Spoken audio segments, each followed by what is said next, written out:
The most crazy lies on paternity court. It's so many men going on and who slept with who. I'm just trying to keep up. I'm trying to understand everybody's trying to story. slow down so you can't keep up with me. I'm just trying to slow it down a little bit. No. You need to slow yourself down. Now I know you all don't have no sense.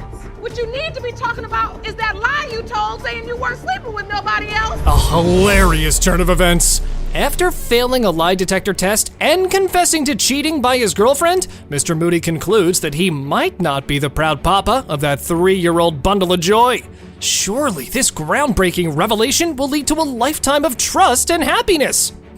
No. When I first met Miss Vaughn, I asked her 3 questions. Do you want a relationship? Do you want to just have sex? Or you just want to be friends? But she told me she wanted a relationship. So okay, that's what I gave. I gave her the relationship. I started questioning her about it. Like, why you not coming to see me no more like you used to? When I leave to go, sometimes I leave to go to work at 12. Now that's one enthusiastic fella, Mr. Moody. He mentions how her behavior changed and he constantly questioned her about her actions, including her hangout points when he was away. This culminated in Miss Vaughn admitting that their older son might not be his. Yeah, you heard that right. I sense a liar in the room. You know I got to take the DNA test. I have to do that. So what I did, we got the money together and we went and took a DNA test. Come to find out, the child was mine. All right. Which made me I felt good about that. So you got that taken care of. The older child was yours, but you say the warning signs kept happening? Oh my goodness. Miss Vaughn admits to her infidelity during their relationship, but she's convinced that Mr. Moody is the biological father of Kadir. She acknowledges her mistakes and the fact that she was not ready for a relationship at the time due to her youth. Now, probably it's just a little too late for that. In my mind and in my feelings, this is what I wanted. I wanted a family, but I didn't react it like that. All right, so Ms. Vaughn, you admit there were other men you were having sex with during the time you were also having sex with Mr. Moody. Yes, Your Honor. And so much so that you had to admit the oldest son may not be his. I did admit it, yes, Your Honor. Now isn't that some Sherlock-level action? Mr. Moody reveals how Miss Vaughn's actions continued to raise doubts, such as finding grass in his car and the infamous hotel incident. He emphasizes his difficulty in trusting her, especially when she's away from home. What is this baby mama up to? She told me that she did after the fact. That doesn't mean I told you the truth, and I didn't think nothing was wrong with that. After the fact, I didn't think nothing was wrong with that. After the fact? Oh, you want to tell me the truth after the fact? Oh, she do that a lot, too. She tell me the truth after the fact. After the fact. So, Miss Vaughn, were you cheating then, too? You honest? You say you became a woman and you just started telling the truth. At that time, Your Honor, no, I was not cheating. The couple's rocky history is further complicated by a lie detector test that Miss Vaughn took, which she failed miserably. Mr. Moody is convinced that this reflects her unfaithfulness and lack of trustworthiness, leaving their relationship hanging by a thread. I had to pay $400 for them lies. $400. Woo! She wants to get married, young. I told her, you take this lie detector test, and if you pass this lie detector test, I'll marry you that same day and get you a ring that following week. All right. If she failed that, sir, I wonder what you are doing here, Mr. Moody. Despite her past mistakes, Miss Vaughn pleads for understanding, asserting that she was changed and become a better person. Well, we'll find that out in a while. However, Mr. Moody still carries his doubts and fears affecting their relationship. No matter if you slept with 50 men or had oral sex with 50 men, tell me on everything I love, I would not go nowhere. I told her that from the point she got in the car to the point she got out of the car at where she was gonna take the test at, y'all. She takes the test. The man come out and called me, looked at me and like, sir. Okay, so after enough discussions and the baby mama finally admitting to all her little spin-offs, it was time for Judge Lake to see if the baby mama was indeed lying this time or not. So, here's the concealed envelope we've all been waiting for. It has been determined by this court. Mr. Moody, you are the father. Hello. No, don't want mine. Congratulations. Thank you, Your Honor. Yeah, it made me feel a whole lot better, Your Honor. Thank you. I can see that. Miss Mellerson, the distraught plaintiff, found herself in a complex paternity dispute involving not one, but two potential fathers, Mr. Williams and Mr. Merritt.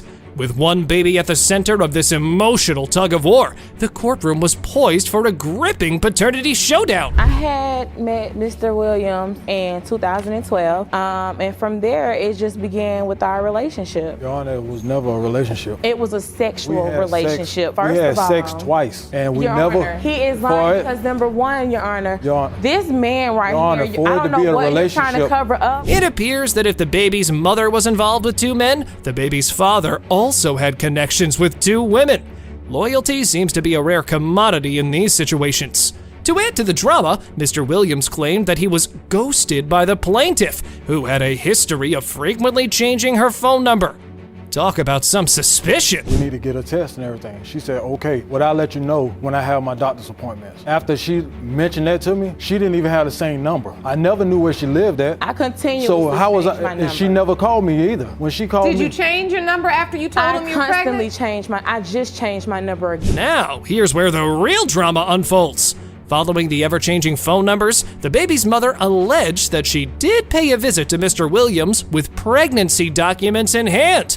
Isn't that what this whole paternity doubt revolves around? I had gave him papers showing him that I was pregnant. When I went to his house, he had this stupid look on his face like, wait a minute, is she really Your Honor. pregnant? Even then, I'm like, if you slept with me, just take it as there is a possibility Your Honor, of you being my even child's after- father. Timing was indeed a significant factor in this story. Miss Mellerson's actions were anything but consistent, as she apparently waited a lengthy 5 to 6 months before informing Mr. Merritt about the situation. And yet again, the issue of frequently changing phone numbers reared its head. What was the deal with this constant number-changing game? So 5 or 6 months pregnant, she showed up at the door? He's She not said she telling erased why. my number. Here we go with this phone again. I did not have his number at the time. But wasn't he your boyfriend? We had broke up in September 2012. We stopped talking. I lost my license in like October-ish. I got my license back in April of 2012. And that's when I came to him and told him. The drama was far from over. In fact, it was only heating up. It seemed that the baby's mother held all the cards and wasn't allowing anyone else to have their say.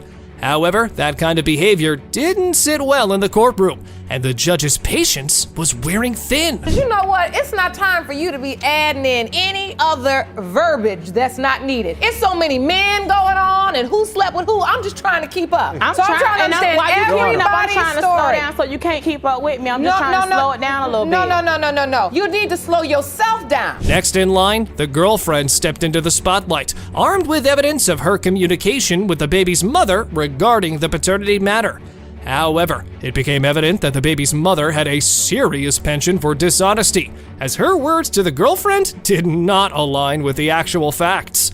Quite the revelation indeed. Her first message was, "Do I know you?" And from that point, I let her know, you and I may know the same person, Stacey Williams, that you two may have a baby together, and I don't condone an absent parent. If you need help, I don't mind helping you. This is everything I said to her. But she made a statement that she had a DNA test done and her baby was light-skinned like the daddy. Finally, we arrive at the pivotal moment of truth, a moment that was eagerly anticipated. The verdict was poised to resolve many pressing questions, with the primary one being whether the baby's mother was a crazy liar or if there was a kernel of truth in her claims. Let's dive in and find out. You are not the father. Well, I know who it is. Miss Mellerson, you could have saved I'm us 100%. all. Yeah, I'm not coming up here trying to, And basically what you're saying, I did not process know. of elimination, you really didn't know. Right. And now that these two are I ruled know out. 100%. In the courtroom of paternity court, we meet Miss Lopez and Mr. Carbajal, who are embroiled in a paternity dispute. Go figure. Lopez accuses Carbajal of trying to deny paternity using a dubious DNA testing scam. Oh boy, where have we come to? In the opening statements, Miss Lopez explains her struggle as a single mother.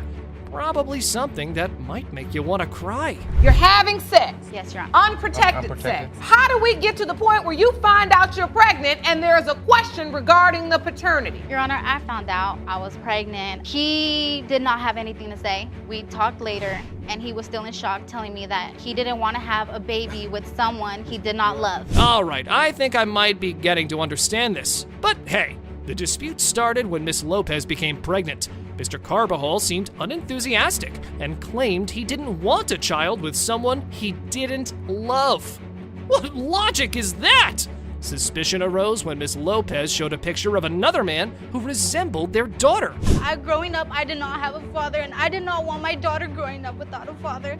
It hurts me to know that she does not have him around. He says he's the father. He even has her name tattooed on his arm. He was there a You have week. her name tattooed on your arm? Yes. Yes, I do. Even though you doubt it? When she was first born, I was attached to her. But there's no convincing Mr. Carbajal. He believes there might be another man involved because of the look-alike photo. However, Miss Lopez adamantly insists that Aliana is his daughter and emphasizes her desire for her child to have a father figure in her life. You should have been careful, ma'am. They didn't look nothing like us. My mom and my dad were saying Your daughter did look that like you. they had nothing related to us. All I've right, seen so pictures these out are the doubts as it relates to Aliana. Let me understand the doubts as it relates to Noah. She didn't let me sign his birth certificate. I didn't even sign his birth certificate. Why wouldn't she let me? She's saying I'm the father. Why couldn't I sign a birth certificate? Because you weren't there from the beginning. If you can't get enough of this, just hold on. Their second child, Noah, was also under scrutiny. Mr. Carbajal questions why he wasn't allowed to sign Noah's birth certificate if he's the father. Miss Lopez claims he was absent from the beginning and wouldn't commit to being a father. How about the granny tags in with her 2 cents? When he was first born, she didn't let me sign his birth certificate. I didn't even. Why couldn't I sign a birth certificate? Because you weren't there from the beginning. I was there. I was there when they both were born. Hold on, let's get some order out there. Miss Avila, they're saying they were at the hospital. You say they weren't? I was there when Aliana was born. The discussion moves towards a dubious at-home DNA test that Miss Lopez claims Mr. Carbajal performed. The home test raises questions due to the lack of proper identification, and Miss Lopez questions its legitimacy. Well, Mr. Carbajal, if that was indeed fake, you do have creative ways of avoiding responsibilities. In the paperwork, do you have to include photo ID? No, nothing like that. No ID? No. So no ID to identify which All we gotta do is swabbing or just put the name of the father and the kids. You write that name Yeah. in. The names are wrong on there. My daughter's name is spelled wrong. It was the I kids. do not know if it was the kids. Despite the confusion around the home DNA test, Judge Lake decides to pull the curtain off with a new laboratory-conducted DNA test for more reliable results. Oh man, and this time around, it's gonna be all true. Let's see what happens. Mr. Carbajal, you are not her father. My mom wouldn't have spent so much money on those tests to We be spend a swabbing lot of other money. people. We spend a other lot of kids. money to do those tests. You guys should have still told us what you were No, going you think we were to gonna do. tell you? Think you guys were gonna let us do it? Okay, so now we know who's been lying here. And that's just sad. Come on, Miss Lopez, you could have been more truthful. Also, if this result wasn't positive, well then we have another child waiting in the line to find out his fate. Mr. Carbajal, you are not Noah's father. Thank you, Your Honor. Thank you, Your Honor. What do you gotta say? What do you gotta say for yourself? Huh? Why you been lying to me that they're my kids when they're not? And you know, my Who you mom been got really sleeping with? attached to them. You know how much that's gonna hurt my mom? Yes, I do. You might be planning to watch a movie this Sunday night, but there comes the paternity call that drags you to court. Oh boy, something similar happened with Mr. Bell, as Miss Cousin claims he's the father of her 7-month-old child. Yeah, drama, right? Facts check time. They're all fed up with Mr. Bell's lies. I'm fed up with his lies because he a two-time liar. He told my daughter that he was single, that he was not in a relationship. I know he was in a relationship with her because I seen his picture on her phone. When she started being with him, I seen how her attitude changed. I knew then that she was pregnant. Now, Mr. Bell is over there denying being the father of Taquan, and he's gone to the extreme by blocking all contact with Miss Cousin. Classic move, right? Oh, and he's also claiming that she's just trying to bust up his 6-year relationship. Trust issues much? What was the nature of the relationship in your mind? We met at work. I only seen her outside of work maybe twice. We was never together because I had to go home to her. I was staying with her and my kid. Were you flirting with her at work? Yeah. But were you asking her what she's eating for lunch and buy you some too? No. Well, Miss Cousins and her mother weren't buying Mr. Bell's story. They say he's a two-timing liar, and he had their daughter thinking he was in a relationship with her while he was actually in a relationship with someone else. Smooth, Mr. Bell. Real smooth. They're claiming that this was going on. This was an ongoing relationship. That's not true? No. Yes, it is true, Your Honor. Destiny, I see the tears in your eyes. What are you feeling right now? Because he lied. No, he lied. Why would you lie on me for no reason? Because he felt your weakness. That's what he felt. Oh, and Miss Destiny, the daughter, well, she's backing up her mom. She met Mr. Bell at work, and he told her he wasn't with anyone.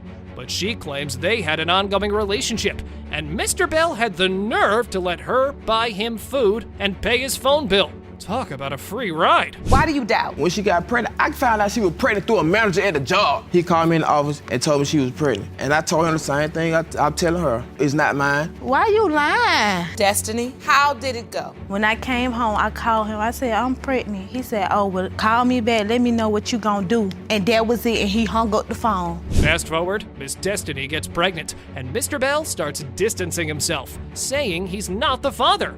He even claims she told her manager at work that the baby isn't his. More lies or just a misunderstanding? You decide. Mr. Bell, you said that she didn't tell you, she told the manager and the manager told you. Yes, and once I went to her and told her that it's not mine, the first thing, I don't want no baby by you anyway. I don't want a baby by you anyway is different from the baby is not yours. Which did she say? Both. Why you lying? Mr. Bell, oh, he's not done with the lies. He says he only slept with Destiny once in a car, and Destiny's mom ain't buying it. She claims they've slept together 3 times unprotected.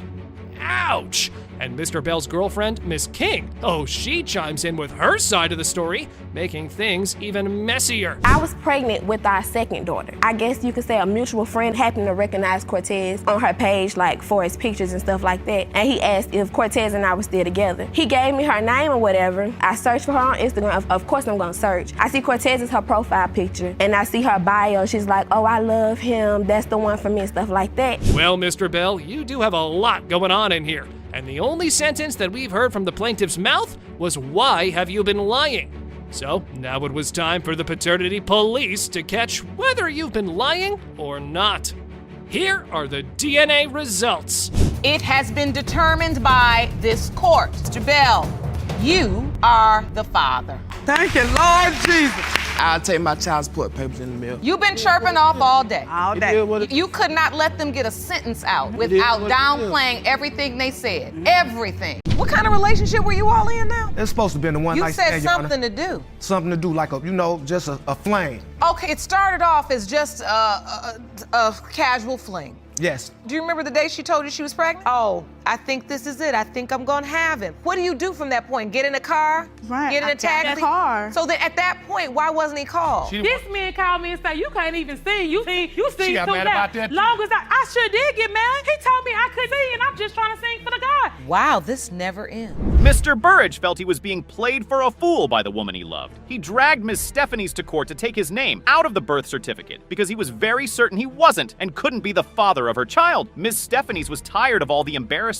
Mr. Burridge was dropping on her table. All she wanted to do was prove the child was his. Mr. Barrage, you've dragged Ms. Stephens to court because you say you're being played for a fool. And when today's DNA results prove that you are not her daughter, Phelan's father, you demand that your name be removed from her birth certificate and you be reimbursed for the past 8 months of child care expenses. Is that correct? That is correct, Your Honor. Mr. Burridge started his story by letting the judge know he never had his father sign his birth certificate, and all he wanted to do was be a good guy to Ms. Stephanies' baby. Even though he had his doubts, he still went on to put his signature on the birth certificate. I want to be a good guy and do the right thing by signing the birth certificate, because on my birth certificate, my father didn't sign my name. At the point that you signed the birth certificate, did you have doubt? Yes, Your Honor. But you did it anyway? Yes, Your Honor. Did you understand by doing so that you would now be the legal father of this child? Yes, Your Honor. And that's the way the court would acknowledge you. Yes, You Your Honor. are the father. Yes, Your Honor. But you don't believe you're the biological father.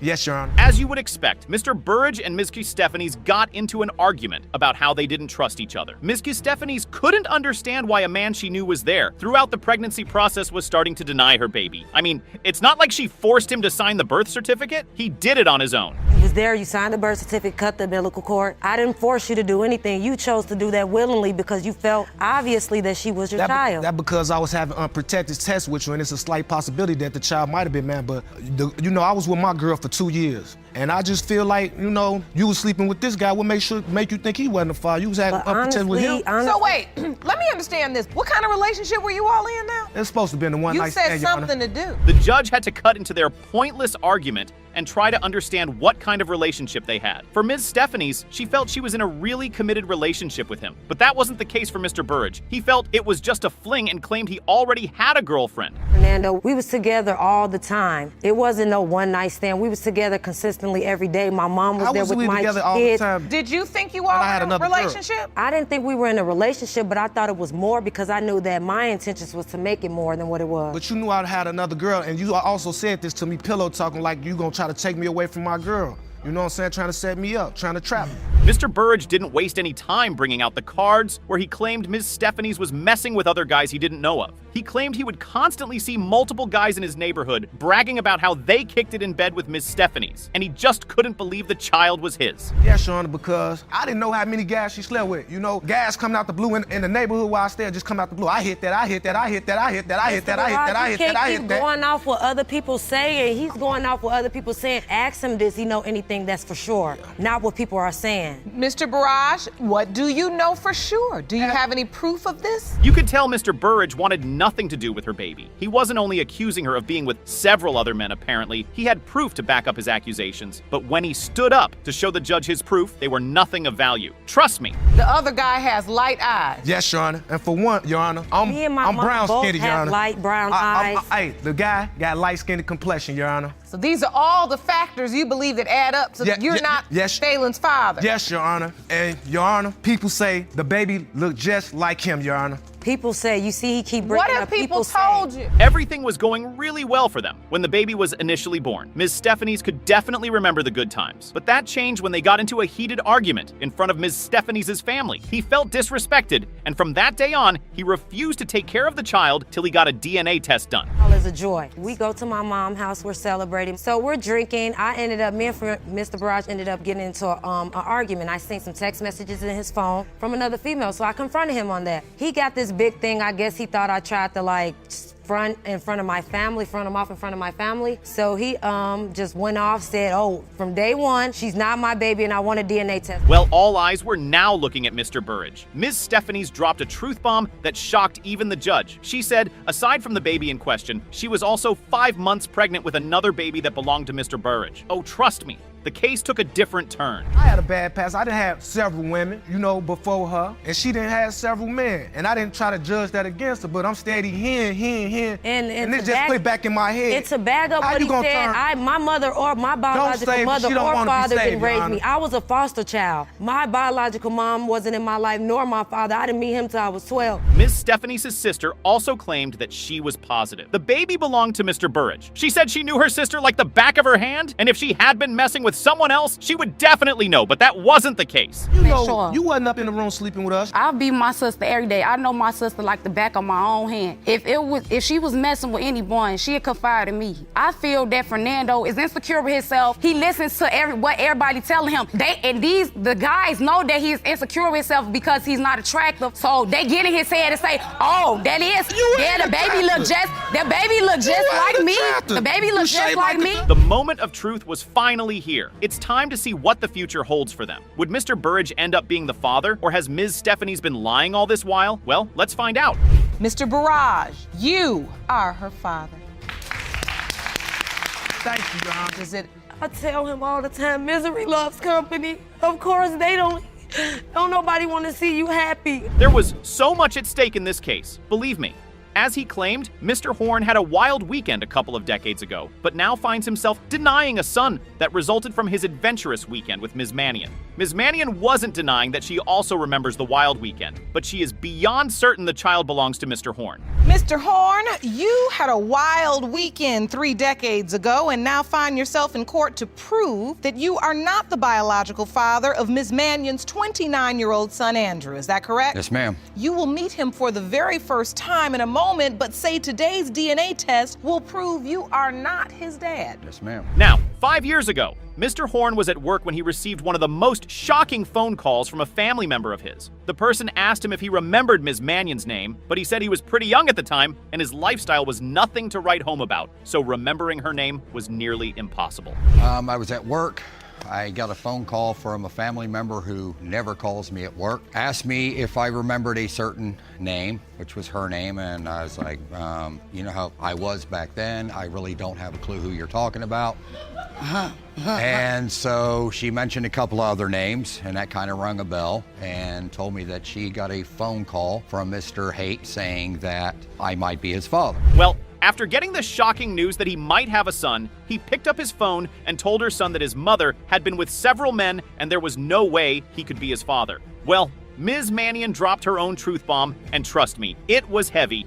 He is the father because I was in another relationship and a paternity test did come out that the other guy was not the father. And there's only 2 people that I was with during that time. So there were 2 people you were with, and you said you had a DNA test on the other one, and so you feel like it has to be Mr. Horn from this point. Judge Lauren didn't have the time to listen to their rants. Now she wanted to know what kind of relationship they had and how they got themselves into such a messy situation with a child not knowing his father. Well, the story begins. He showed up, I didn't really have a clue who she was. We started chatting, she kept coming on to me. That is a lie. I found out she was a friend of mine's, girlfriend or dating, they were dating or whatever. He was in California. So she kept coming on to me. The more we drank, I drank quite a bit. Passed out, I woke up to the best alarm clock ever. Oh, no, no. I do not do that kind of stuff. That was beyond shocking to hear. Mr. Horn was then asked if he ever got to know that Ms. Mannion was ever pregnant. He claimed that information was only made available to him after she had given birth to her son, but they never had a romantic relationship. I found out that she was pregnant after she had the child. I ran into the dude that she was dating at the time. He said he took a DNA test, but he never seen the results, so therefore he could not be the father. I call it like I see it, she's a hoe. Okay. So there's no way I could be the dad. Okay. We gotta come up with a new word. Just work with me here. All right. But there was a plot twist here. Ms. Mannion claimed that when she initially gave birth, she didn't think Mr. Horn was the father. She had a DNA test done on the man she believed was the father, but she never saw the results. So how does she know that guy isn't the father? I'm speechless. You thought someone else was the father. You had him take a DNA test, but you never saw the results. Did you ever see Mr. Horn after that, Miss Mannion? No, I had no way to get a hold of him. All I know is my mother told me that he contacted them and even left his name, his phone number for when my child gets older to contact them. Guess what? Ms. Mannion's son was in the courtroom. As you would expect, Judge Lauren asked him to come in, as she intended to find the truth and try to figure out who was lying in her courtroom. Oh, trust me, a lot of lies were told. Mother and father, so you called them mom and dad. Correct. Then, when you went to live with your mother, she was married, and so then you thought your stepdad was your dad. Correct. And then when they broke up, that's when you realized he was not your father either. That is correct. What did your mother tell you at that point? I asked her who he was, and she gave me the name Kevin Horn the very first time. The first time you asked? The first time I asked. And she had absolutely no doubt in her mind. Well, the tables were turning, and it was starting to look like Ms. Mannion had been the one lying in the courtroom after all. She never told her son that there was a possibility that another man could be his father. He didn't even get to see his birth certificate until he was 18 years of age. When I went to get a birth certificate for an ID, it was the first time I found out that. You saw your birth certificate for the first time, how old? 17, 18. So when you went to get your ID was the first time you ever seen your birth certificate? Correct. And when you looked at the name of the father listed on there, you didn't know Kevin Horn. It wasn't Kevin Horn. Did you ask your mother? I did. You could see in her son's eyes that he was tired of not knowing the identity of his biological father. All he was hoping and praying for in that courtroom was that Mr. Horn turned out to be his real father, and his search had finally come to an end. Any proof? Yeah, you're right. So then that leaves him in a position where he can't fully accept that truth. Even if it is true, he can't fully accept it because he can't see the paperwork. I understand. Okay. Mr. Haight, what are you hoping for today? I'm hoping that I actually have found my father. So since you were 12 years old, you've been carrying the name Kevin Horn in the back of your mind. Correct. Well, it's time we brought the cartoons down on this plot twist, wouldn't you say? It was time to find out the truth and know if the craziness was all worth it. The moment of truth is here, people. Brace yourselves for the results. Mr. Horn, you are his father. I told you. I told you. We got this done, right? Yeah. Ms. McIntyre and her mother were absolutely certain that Mr. Wilson was her baby's biological father. She claimed the only reason he wasn't accepting the baby was because he wanted to live a single life. But Mr. Wilson had more than enough proof to make him certain he couldn't be the father. Ms. McIntyre, you and your mother stand before me claiming that you are 100% certain that Mr. Wilson is your 3-year-old son, Jashawn's biological father. Is that correct? Yes, correct. You say the only reason he has doubt is because he wants to live the single life. Yes. Absolutely. All right, Mr. Wilson, you say you have more evidence than this court has ever seen before. Their relationship started on Facebook, and Ms. McIntyre was already in love with this young man. In no time, their conversation got pretty intense, and Mr. Wilson was already telling her he would give her the world. Well, that never really happens now, does it? Talking on Facebook, he shared a couple of pictures with me. He shared a picture like this. I thought he was very cute. He said he was gonna take care of me and my daughter. On Facebook, he was already gonna take care of you and your daughter? Yeah, he sold me a dream. You had never met? No, we never met before. Okay. So we finally wanted to meet up, and when he got off the bus, I seen this. He catfished me. I didn't know, I didn't expect this. As I said, it was all too good to be true. After having their cute conversations on Facebook, it was finally time for them to meet in person. When they finally did, Ms. McIntyre couldn't believe what she saw. She claimed she had been catfished. I'm like, what happened? Like, I wanted to see this, but I got this. Is it a totally different picture, or is it just good angles? It's good angles. What can I show you? Or something, I don't know. Did you try to catfish her, Mr. Wilson? No, lies, all the way around. I'm sexy, why I need to catfish somebody? Right. Is you serious? Okay, lies. Really? Really. You saw what you saw. Mr. Wilson was being completely honest in the courtroom. Well, at least so he claimed. He said he wasn't in the courtroom to deny the child and say he wasn't the father, but he just had doubts and he needed to be sure he wasn't taking someone else's child, which, if you ask me, makes a lot of sense. But where are these doubts coming from? To say I'm denying my kid, but at the same time too, Miss McIntyre, yeah, kind of ratchet at the same time. When you say kind of ratchet, are you indicating or inferring that she sleeps around? Yes, yes, Sean. I don't believe that he's saying that. This guy is full of it. So, Ms. McIntyre, how certain are you that Mr. Wilson is Jashawn's father? 100% sure. Jumping right in after Ms. McIntyre gave birth, she had her baby quite well, and all right, but the question now was, did she tell Mr. Wilson she had a baby? She claimed she did, but Mr. Wilson slammed back at her and said she never reached out to him at all. Did you tell Mr. Wilson? Nope.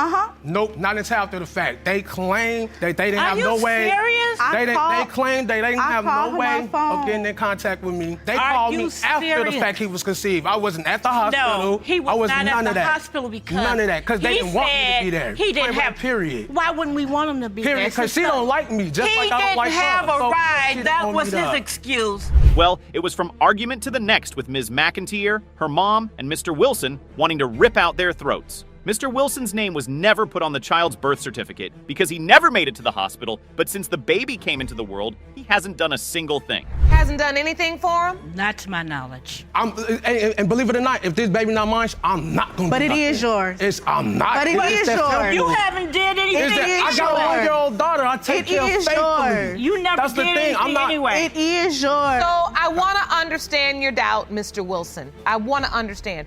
Why do you doubt Jashawn is your biological son? He was ready to spill everything he believed to be true. Mr. Wilson claimed that the proof that made him feel the baby wasn't his was the fact that he kept getting texts from people he knew, saying that Ms. McIntyre had been sleeping with several other men. Okay, supposedly, I got texts that somebody that I personally knew face to face was messing around with Miss McIntyre around the same time I was messing around with Miss McIntyre. So do you have that proof here? Okay, then, hold on, not Do you only have that. proof here? No. Not only that, though. My thing is this, not only that, I have called Miss McIntyre in her phone Where's the text? a couple of times. Well, he did let the cat out of the box, and he sure didn't feel bad for it. He claimed after he found out Ms. McIntyre had been cheating on him, he went on what I would like to call a cheating spree. Oh, He was sleeping with everybody and anybody he could find. So yeah, I was hurt. So I went out there, I was super cheating. You know what I'm saying? I served. Yeah, super when you come back, I was super cheating. With two transies, right? I was super cheating. You feel me? You come back with two transies, right? Super sleep. I was cheating with everybody and anybody. To be honest with you, I'm gonna be real with you. Because at the point, I'm like, all right, this relationship ain't not going over. Because super cheating. Well, the suspense is finally over, and the hassle of who the dad of their child is about to be revealed. It's been a bumpy and funny ride with Mr. Wilson and Ms. McIntyre. All eyes are on the judge as she unleashes the truth. Get ready, paternity folks. You are his father. Told you. Told That's you. all I needed to know. So you ought to be ashamed. That's all I needed to know. You ought to be ashamed. I needed to know that. That's my Mr. thing. Charisma. I needed to know that. Hold on. We starting off wrong. You got the clarity you needed, and Miss McIntyre and Mom, you said you wanted your son to know his father. He certainly looked angry and was not in that courtroom to joke around. Mr. Burks was in court to prove to everyone that the daughter he raised for 30 years was no longer his child. As if that wasn't crazy enough, he wanted to collect more than $26,000 of the money he paid as child support all the years of Ms. Brown's life. Claimed to be more than $26,000 in debt due to child support for the defendant, Ms. Brown, who you say is definitely not your biological daughter. You are here to prove that in court so you can return home and get the debt erased from your record. Ms. Brown, you state that for 30 years you've known only one man to be your father, and you are devastated that he is now claiming you are not his biological daughter. Ms. Brown was beyond hurt and disappointed by her father. I mean, who wouldn't be? A man who raised you all your life wakes up one morning and says he is no longer your father. The big question then stands. What changed that made Mr. Burks deny being her biological father all of a sudden? 30 years old. 30 years old. And I have to deal with this, you know, and then he brings up talking about it was a one-night stand with my mom and all that kind of stuff like that. It wasn't no one-night stand. He had a relationship with her, and he know it. You know it. It hurts me so much, and I have a lot of pain. You know, it's ridiculous to me. I'm just hurt. I'm just hurt inside. I really am. All your life, you've known him to be your father. Mr. Burks gets down to how he met Ms. Brown's mom and how he was trying to protect his military career. Oh, and by the way, he was married when he had the affair. In his defense, his career and marriage meant a lot to him, and he wasn't ready to destroy them. You didn't. Y'all had a relationship. Yeah, they had a relationship. I didn't have no relationship. Yeah, you did. Yes, you did. wasn't there. How you know? You wanted to You marry wasn't her even there. because she told me. I she know gonna for a lie. fact because She's not gonna lie. I dropped her off at the house and left. Hold on, Miss Brown, let me hear what he's saying. And so, did you see her again? Maybe. Mr. Bucks was firm on his claim. All right, trust me. His name wasn't even on Ms. Brown's birth certificate to begin with. So how did he then become the father? Apparently, the affair he tried to hide from his wife resulted in a baby. Since he was not around, Ms. Brown's mother had a court case in which they pronounced Mr. Burks as the father. There's an order establishing the parent-child relationship, and you are responsible for child support. Yeah. So, at some point, did you acknowledge paternity, or was there a court case that you didn't show up? Exactly. Okay. That's what happened. So you're named the father by default. I was away. They had the court without me even being there. They had already been to court, determined I was behind a real rich of $40,000. I'm thinking, man, look at here. How am I gonna pay $40,000 all these years? His stories were starting to sound a little too different. After a while, first, he said he didn't want anybody to find out about the baby because he wanted to protect his family and military career. But again, he accepted the child and decided he was going to pay child support. Something just wasn't right with his story. Because, I wanted to keep it hush-hush. I wanted to deal with it myself. I wanted to make sure I went to her mother, I gave her money, I bought diapers and everything. So basically, you didn't want the fact that you had cheated on your wife to come out. Exactly, yeah. Right, okay. But you never accepted deep down that she was your biological daughter. Right. Here's a news flash. Their relationship wasn't always this toxic, trust me. There were times when they bonded and things seemed to be pretty okay at the time. All that soon came to change when Mr. Burks found out Ms. Brown was attracted to the female gender. He couldn't stand the fact that she was a lesbian. He lived his life as a pastor, all that stuff like that. He didn't like it. He talked bad to me. He was ugly on the phone. When he found that out, he was very disrespectful. And ever since that day, it's like we have a connection. Every time he get mad, something I tell him, he'll call me. He's a negative person. He expect me to call him and blow his phone up. I'm not gonna do that because every time I talk to him, it's always drama. The big question in everyone's minds is very straightforward. Was he denying her because he wasn't her father? Or was he denying her because he did not approve of her attraction to women? It's been one hell of a battle with Mr. Burks and Ms. Brown. Let's see if they are related. Mr. Burks, you are the father. See, I told you, and you sit up there and do me like this. That what you gonna do? See, it's all about my life now. You're not the first man, nor the last man or last parent to have a child that's just a firecracker. There's something in the way you approach. What you cheering? I'm a single mother with nobody that loves me or my child. What you cheering for? I'm not. No, you were. He is over here breaking down because he loves this child so much. So she hid that she had a husband before she met you, and you were engaged to her when she really already had a husband. She hid that she had a child, and she also hid a man in her mother's house when you came over. In the case of Todd versus Foster, yeah, paternity court almost got canceled. And the reason for that will be revealed to you in a minute, but first, y'all should get ready to be shocked to the bone with Ms. Todd's diabolical behaviors while she was engaged to Mr. Foster. Ms. Todd, you were suing your former fiance, Mr. Foster, to prove he fathered your 4-month-old daughter, Selena. Yes, Your Honor. You say he called off the wedding due to paternity doubts. Yes, Your Honor. Oh well, just as you heard it, Ms. Todd didn't seem satisfied with Mr. Foster's sexual prowess, so she felt the need to spread her wings and fly to a supposed friend who magically turned to her bed buddy. But y'all haven't even heard about Ms. Todd's messy affair. Let's see that. So, Mr. Foster, you called off the wedding. Yes. Tell the court why. Me and Miss Todd, we was engaged. The reason why I called it off was because it was one day, friend of hers, she wanted to go hang out, and Miss Todd told me that it was her friend. If Mr. Foster was a close relative, you'd advise he do the same too. Coming back home the next day without any heads up after saying you want to go hang out with a friend is next level confidence for an engaged woman. Let's dig deeper to see if we can understand Ms. Todd. I normally don't go through her phone at all, but her phone just kept on buzzing, and it was a text message, and the text message said, "It was good, I want some more." I want some more, and Ms. Todd is smiling. Woo, she's got some nerves. That courtroom would have been all up in smoke if it were another man, but from the look of things, Mr. Foster is as calm as a sea at rest. Doesn't think violence is the answer. To be fair, violence really isn't the answer.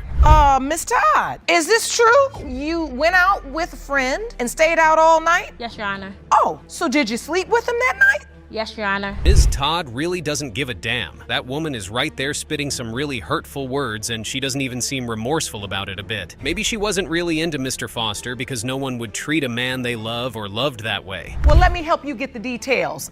Miss Todd. Yes, Your Honor. So you had sex with this gentleman again, not just this night, another night as well? Yes. Tell me. He came and got me from the house. Just when you thought you've heard and seen it all. That's Ms. Todd revealing it wasn't a one-time thing. Even Mr. Foster didn't know that. Mr. Foster's doubts about being the biological father of that baby girl can be justified right now. The affair went on multiple times, so that baby girl could have been produced from either of the men's sperm. Mr. Foster, I want to understand from you. When you initially found out Miss Todd was pregnant, were you happy or not? Actually, no. I told her that you need to go find your baby daddy because it's not me. That man has every right to feel that way. Ms. Todd betrayed him. That's an unfair thing to do. Yeah, he could end up being the biological father, but it isn't far-fetched for him to think he's not. It's simple biology in case Ms. Todd isn't aware. Cheated with this guy more than one time before you were engaged. Yes. So how'd you get to the point where you found out she cheated, but you still asked her to marry you? No, we was already engaged first. So who's lying? Ms. Todd or Mr. Foster? Wouldn't it be fair to believe Mr. Foster? Ms. Todd seems like she would say anything to not appear as the villain, but Mr. Foster, on the other hand, just wants to get it over with by knowing if he really birthed the baby. You see the wedding cake right there? That's on her birthday. Oh, and there's the ring. August 8th. So now, does that refresh your memory? Yes, Your Honor. Were you engaged when you had this man come pick you up? Yes, Your Honor. Okay. Ms. Todd has proved to the court over and over again that she would keep lying. Ms. Todd wants to act all innocent when she in fact started the whole thing? Well, that's impossible in Judge Lake's courtroom, so let's get the result to put the case to rest. Mr. Foster, you are her father. Oh, I told you so. I told you was her father. I told him he was not there. I told you. She looked just like you. Ms. Walters isn't about to let Mr. Rogers go scot-free when he's supposed to be doing his duty by paying for 3-year-old Ryland's child support. These jokes write themselves, but let's see how this particular one came to be. Ms. Walters, you claim the defendant was a childhood family friend who got you pregnant and now refuses to do anything for your 3-year-old son, Ryland. Yes, Your Honor. You've petitioned the court for a DNA test to prove that he is Ryland's father, so he will finally step up. Yes, Your Honor. Oh, Mr. Rogers brought his mother to court. But to do what exactly? Further prove he's not the father of the baby? Or rather, she play an emotional motherhood card for Mr. Rogers to get the upper hand of the case? That doesn't happen in this courtroom. Only the DNA result proves anything. How do you know he's the dad? I slept with another man weeks prior to even conceiving my son, and we did use protection. And at the time I conceived my son, he was the only person that I was having sex with without using protection. Okay, it's about family ties. Such a pity Ms. Walters wasn't at the stand with her mother like Mr. Rogers was. Anyway, let's take a second to consider. Ms. Walters revealed she had slept with another guy, but the time didn't tally with her conception date. It's starting to get tricky, but don't worry, we will get to the bottom of this. When she found out she was pregnant, we was best friends. We had been friends growing up our whole lives. Like, we was together, all the time. Not in a relationship, but we was friends. She texted me one day, sent me a picture while I was at work, and it was a sticky note that says 6 weeks pregnant. But you were sleeping with her during the window of conception? Now, let's be for real. These people need biology lessons. Everyone is still waiting on Mr. Rogers' mother's reason to be in the stand, but before that, let's further see what the supposed parents of Ryland have to say. Her dad and I were best friends. We took family trips together. All that's been ruined since all this has happened. So the truth is you all grew up like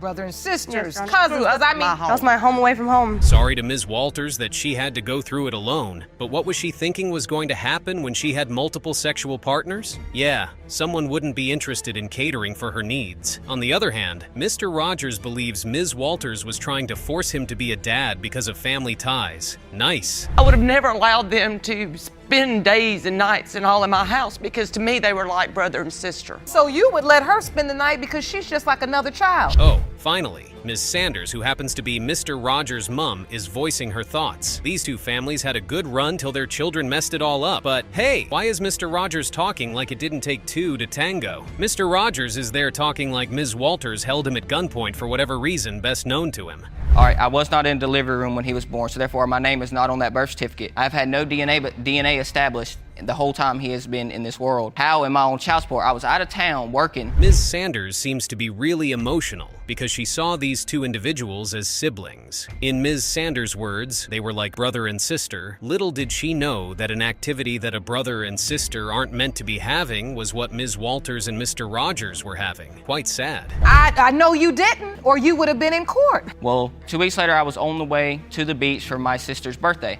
Well, my buddy happened to be speeding. Cop pulls us over, gave my buddy a breathalyzer. He failed it, so he locks him up in the car. Mr. Rogers didn't know better, and even his mama, who believes in him, didn't inform him that the legality of baby Ryland will still fall on his shoulders until the DNA proves otherwise. Oh, it gets worse if the supposed father misses the court date. Mr. Rogers found out about that the hard way. And Ms. Rogers, you are Ms. Walters' best friend. Yes, ma'am. How long have you known one another? 22 years. Last name Rogers? Yes. Sounds familiar. Yes, ma'am, that's my sister. Really? Yes, ma'am. Safe to say, Ms. Walters needs the DNA result clarity really quickly than any other person in the room. Even her best friend, who is Mr. Rogers' sister, also believes Ryland's biological father isn't in the room with them. Judge Lake can call Jerome now to check the content of the envelope. Mr. Rogers, you are his father. I'm sorry. Both of you all burst into tears in that moment. What do you feel? Your Honor, I grew up without a father. Mr. Hodges doesn't believe he's the biological father of Ms. Willard's 1-month-old daughter, but Ms. Willard believes otherwise. You may want to grab a seat for this case because there are a lot of things to unravel, and those things are in fact not the best things anyone would wish for. Mr. Hodges, you and your mom opened your case today because you both say the defendant is a liar and a cheater. You don't believe you fathered her 1-month-old daughter, Lillian Willard, and plan to prove that today. Is that correct? Yes, Your Honor. Mr. Hodges believes Ms. Willard is trying to force the paternity of the child on him, and he won't agree to that, except a DNA test proves he's the biological father. But wait, why are these two in court with their mothers? Probably there's supposed to be a part where their mothers settle their differences physically when the judge leaves. Explain to me why you think Ms. Willard is a liar and a cheater. She cheated on me, and I caught her with multiple guys. She had one hidden in the room, and whenever we first got together, she said that she would never hurt me or cheat on me. To be a liar is one thing, but also a cheater? To top it all off, Ms. Willard was caught with multiple men. So it makes sense that Mr. Hodges doesn't believe the 1-month baby belongs to him. We still need to be sure about that, but let's dig deeper. You kept lying and you kept cheating? No, I did not. I had a guy over at my house, yes. He was visiting because he was a childhood friend, and I didn't tell him because I knew he'd flip out. Ms. Willard, any man would flip if he hears it. That is undebatable. And if there was nothing to hide, there wasn't a reason to act suspicious to the point of getting caught. And Mr. Hodges already revealed how there were multiple partners involved. Where did you meet? I met him through a family member of his. She had one night stand with him, and I was there to comfort her, and we talked for a week or so. And oh, you met her after she had a one-night stand with another guy. Oh well, the relationship came to life after Mr. Hodges played the role of a decent man, but man, oh man. Maybe these two are just playing with the feelings of the people around them. It seems like they know what they are doing. I knew that she had been cheating on him. He had caught her with another guy that she said was a friend, but yet he was hidden in her house when my son got there. You found him hiding in the house? Yes, Your Honor. Hiding in the house where? In her mother's bedroom. That's a lot to take in. However, we get to know the reason both of their mothers are in court with them. Mr. Hodges' mother wants to know if she's a grandmother, while Ms. Willard's mother wants to clear things up after doing the job of hiding someone. But the engagement? You're engaged, Ms. Willard. Yes, ma'am. Yes. So now that makes more sense. When your fiance came in the house, then you hid this other guy in the... Because I didn't want a fight to start. And Your Honor, she was already married when they got engaged that my son didn't know about. Being married and engaged to different guys at the same time is just nasty work. Ms. Willard is in the cubicle in the red dress, showing off how much of a red flag she is. Something is not adding up in all of these stories. Your only child? No, Your Honor. She hid that from us too, at first. Back it up. So she hid that she had a husband before she met you, and you were engaged to her when she really already had a husband. Oh, there are more lies than we thought. How could Ms. Willard have hidden the fact that she was married and already a mother to her supposed potential husband? Mr. Hodges wouldn't know that and still go ahead to propose to her. Ms. Hodges writes to Ms. Willard, "How's the baby doing?" Ms. Willard says she's okay, her lungs aren't fully developed right now. And then you write, "And when is she due?" More lies is all we can get from Ms. Willard. It won't get any better, so our best option is to know if Mr. Hodges really fathered 1-month-old Lillian. The faster we get to that point, the better it is for everyone. Mr. Hodges, you are the father. We have the answer we needed. And it was actually the answer all of you wanted. You okay, honey? Yeah, I'm fine. Mr. Simpson would rather believe the dead Albert Einstein came back to life than believe he is Ms. Davis's 2-year-old daughter's biological father. So now this case needs some type of special attention and investigation. Will Elizabeth be Mr. Simpson's biological father or not? Let's uncover some details. Ms. Davis, you say that after a rocky marriage and nearly 15 years separation, you reconnected with your ex-husband 3 years ago. You say Mr. Simpson is now denying he is your 2-year-old daughter Elizabeth's father. So they were married for over a decade before reuniting and possibly having a child? Okay, so there's the questions of why Mr. Simpson would have something to do with Ms. Davis again, after knowing she's allegedly a cheat who would never change her ways? That's fishy. Davis, what do you have to say about Mr. Simpson's assertion that you are incapable of being faithful? Your Honor, I think it's ludicrous. He's being an idiot. I know that she is his. Oops! Ms. Davis says her ex-husband and supposed biological father of Elizabeth is an idiot. It seems she knows what she's talking about, that he's actually the father. But let's hear from the other party to understand this messy reunion. I've known 11 times that she's cheated in a previous relationship. 11 times? Yes, ma'am. And she's cheated in your previous relationship? Previous relationships, yes. 11? Yes.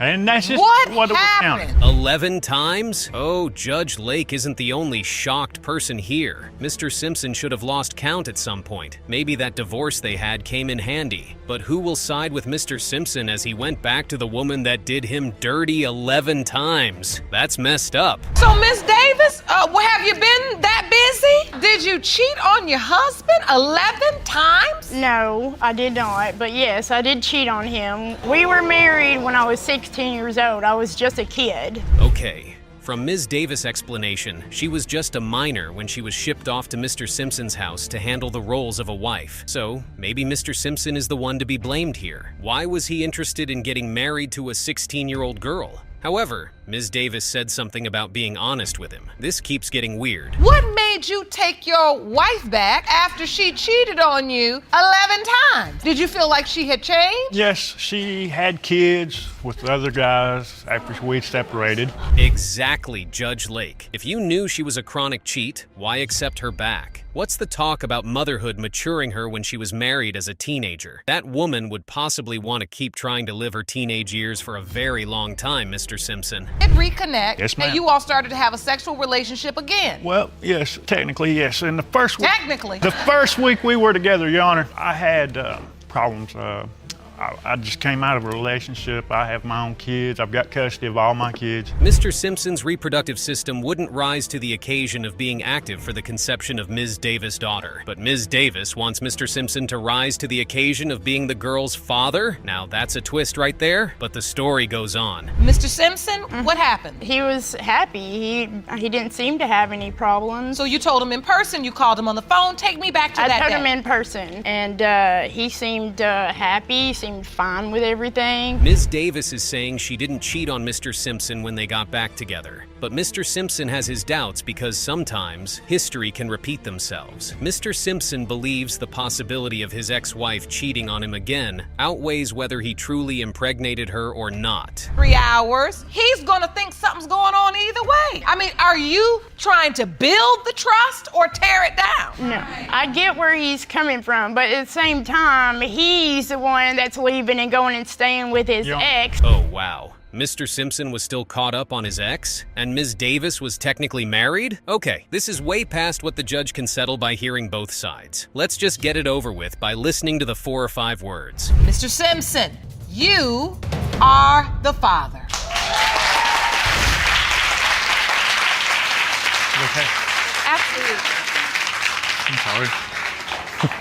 Mr. White and Mrs. White being in paternity court while still together may be considered a joke, but there's nothing wrong with Mr. White wanting to be sure about one of his kids' paternity. There's nothing wrong with that. Right, you've opened your case because your last and only way to save your marriage and family is to prove to your husband that he fathered your 3-year-old daughter, Savannah. Okay, Mr. White's reason for a paternity test has been established. Court documents say the wife cheated on her husband, and now he can't blindly believe he's the biological father of one of the kids. Ding dong, time for the judge to do her thing. It's been rough and emotional because when it first all come about to where I had the suspicions, it was she was having an ex-boyfriend come over while I was at work, because I had neighbors tell me he was coming over, and then I started. Mr. White seems to have a point to go ahead with a divorce aside from trying to find out about the paternity of the child. It's wild enough that Mrs. White was cheating in the marriage, but she already started a week after their wedding? We need to hear what her reason for hurting Mr. White is. Have you been cheating? Yes, but I have like abandonment issues because I was adopted. So like if he's not showing me the love and affection that I need, and I mean I'm not trying to like make excuses for myself because I admit what I've done is wrong. This one right here is laughable. Cheating multiple times because of adoption and abandonment issues? Girl, there are about 10 other things an individual with that exact situation can do, but cheating shouldn't be one of them. There wasn't care and attention, and she agreed to marry him? Okay. So you got married young. Yeah. And did you start cheating? Mr. White, when did you find this out? I didn't find out for sure until she admittedly told me when Savannah was 6 months old that there was a 50-50 chance that Savannah wasn't mine. Seemed Mr. White baited his wife into saying the truth. The truth is supposed to set you free, but the opposite of that is happening in the White's family. So here we are in paternity court, trying to find out if the innocent child truly belongs to Mr. White or the other guy Mrs. White has been cheating with. Do you have any other reason to believe that your wife cheated other times? I have text messages proof right here of the most recent is Valentine's Day. She went to another man's house while I'm sitting at the house with the kids. Well, that's because you didn't even get me anything and you were just yelling at me. Mrs. White doesn't seem like a woman ready to change her ways. She still cheated on Valentine's Day? Yeah, maybe not getting his wife anything isn't cool, but cheating this religiously doesn't look like something Mrs. White just planned on Valentine's Day. Oh, this is another guy. This is not the ex-boyfriend's name. He says laying here horny, and you say, Miss White, I know, me too. And then you forgot the other O on two. That's okay. After Mrs. White's side piece takes those grammar lessons, Mrs. White herself needs moral and ethics lessons. Mrs. White needs those lessons before her baby girl will start growing up and needing advices from their mother. Miss White, why are you entertaining all these men on text? Because he doesn't show me anything. Always with the He's pivoting. not there for me. Always pivoting, you're trying to put it off on me. No one knows exactly the reason she keeps entertaining those men Judge Lake, because abandonment really can't be the cause of all of these. Mr. White gave a clear insight on Mrs. White's strategy. She just doesn't want to get thrown out, and that's a plausible reason. She clearly doesn't love that man. Hey, please tell me that this is the only evidence you have. You just have these text messages? I have pictures of her sexting people. Pictures? I'm afraid to look, Jerome. So this says Happy Valentine's Day. This just further proves that Mrs. White doesn't love or care about Mr. White's feelings. It's hard to work this one out, but we still need to know who the father of the child is, and that's exactly why we are here. Mr. White, you are her father. How do you feel? I feel happy. Ms. Miller wants Mr. Rasmussen to move on as she wants him to stop having hope that 3-year-old Zaylee belongs to him. You're here to prove to your ex-boyfriend, Scotty Rasmussen, that he is not the father of your 3-year-old daughter, Zaylee Rasmussen. Yes, Your Honor. While other mothers in paternity court are trying to prove that the baby belongs to the man in the stand, Ms. Miller wants to prove to Mr. Rasmussen that he's in fact not the biological father of Zaylee Rasmussen. Mr. Rasmussen says she's only saying that because she hates him. So let's see. Why is Ms. Miller saying you're not Zaylee's father? Your Honor, I believe it's just out of pure hatred. She just doesn't want me to have visitation. I drive 160 miles every other weekend just to pick up my daughter and drop her off. So Mr. Rasmussen, us being upfront and stepping up, that he did contribute to Ms. Miller's hatred for him. Having another woman while in a relationship is grounds for hatred from the woman invested in the relationship. But we need to know more. Yes, I was very mad at him for being a cheater. He cheated on me through pretty much our whole relationship. No, I do not hate him because of that. I lost my respect for him, yes. He says this is about visitation, too. He loves his daughter, but you don't want him to have the visitation. Is that true? Yes, Your Honor. More cheating than Mr. Rasmussen had admitted. Interestingly, Ms. Miller doesn't hate him for that. She wants to deny him access to Zaylee for another reason, and that's Mr. Rasmussen claiming their supposed daughter on his tax documents. I'm paying my child support. I have my child support payments right here, plus an additional $3 fee, plus an additional $60 annual fee just to pay my child support. You pay $50 a week. Just under $50 a week. Seems Ms. Miller has some pent-up anger towards Mr. Rasmussen. She's not ready to talk about just yet. That man is paying the bills and doing all he can to see his daughter. But Ms. Miller doesn't care. She wants him to be out of Zaylee's life. I don't believe he's her biological father. Yes, Your Honor. So explain to me why. When she was conceived in March of 2011.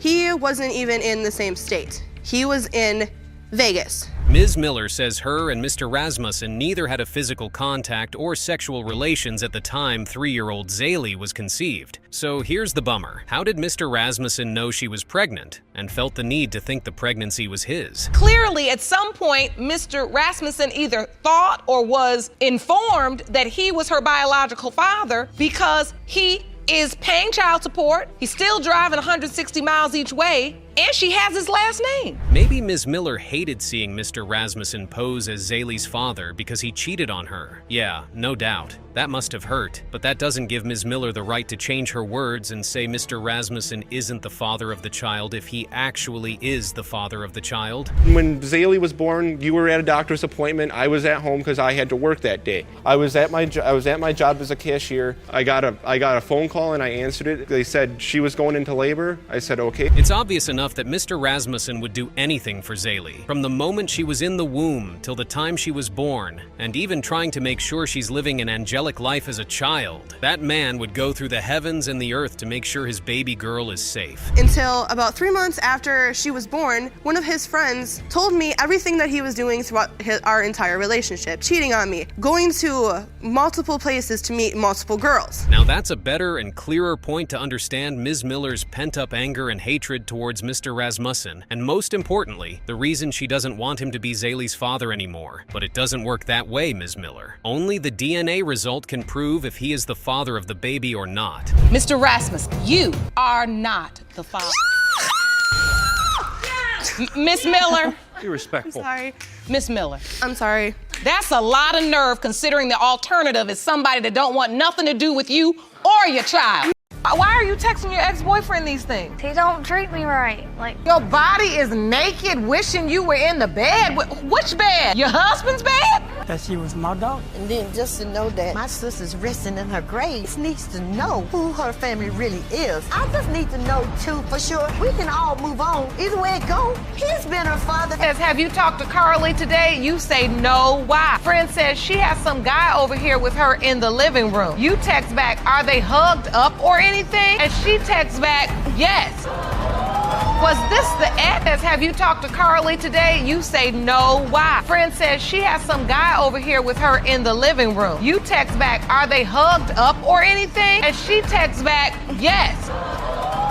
I thought it was funny. It ain't so funny now. Cause I know who my baby's daddy is, but it ain't so funny. It's not funny. Look at my baby. Look, he is beautiful. I wasn't even with anybody. Who you driving my uncle's house with? Who was that was the guy in October. That's the same. I mean, his ex, of course. Like, he would leave my house just to see his ex and their child. And they would spend time together. They had pictures all on Facebook. It's like, wow, you didn't tell me any of this. I didn't know none of this. Case of Streety versus Johnson. When it comes to 13-month-old Zeandre Streety, it has been determined by this court. Mr. Streety, you are...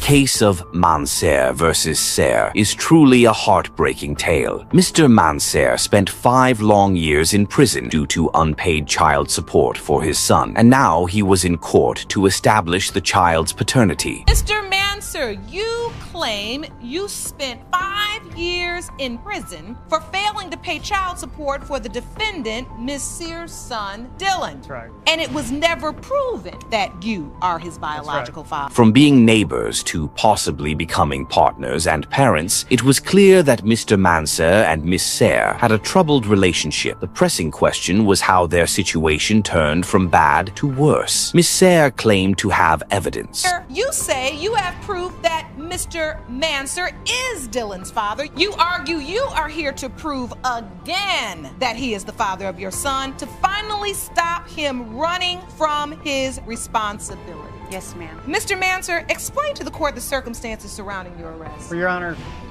I'm here to explain that 12 hours of my life cost me 5 years in the Department of Corrections. Mr. Manser, who was struggling without a job, received notice of a lawsuit. It was the first time he learned he might have fathered a child, but he wouldn't regain his freedom for years due to child support issues. If he had no idea he had a child, why was he imprisoned for a child he only discovered through legal documents? He was desperate to find out if the child he was incarcerated for was indeed his.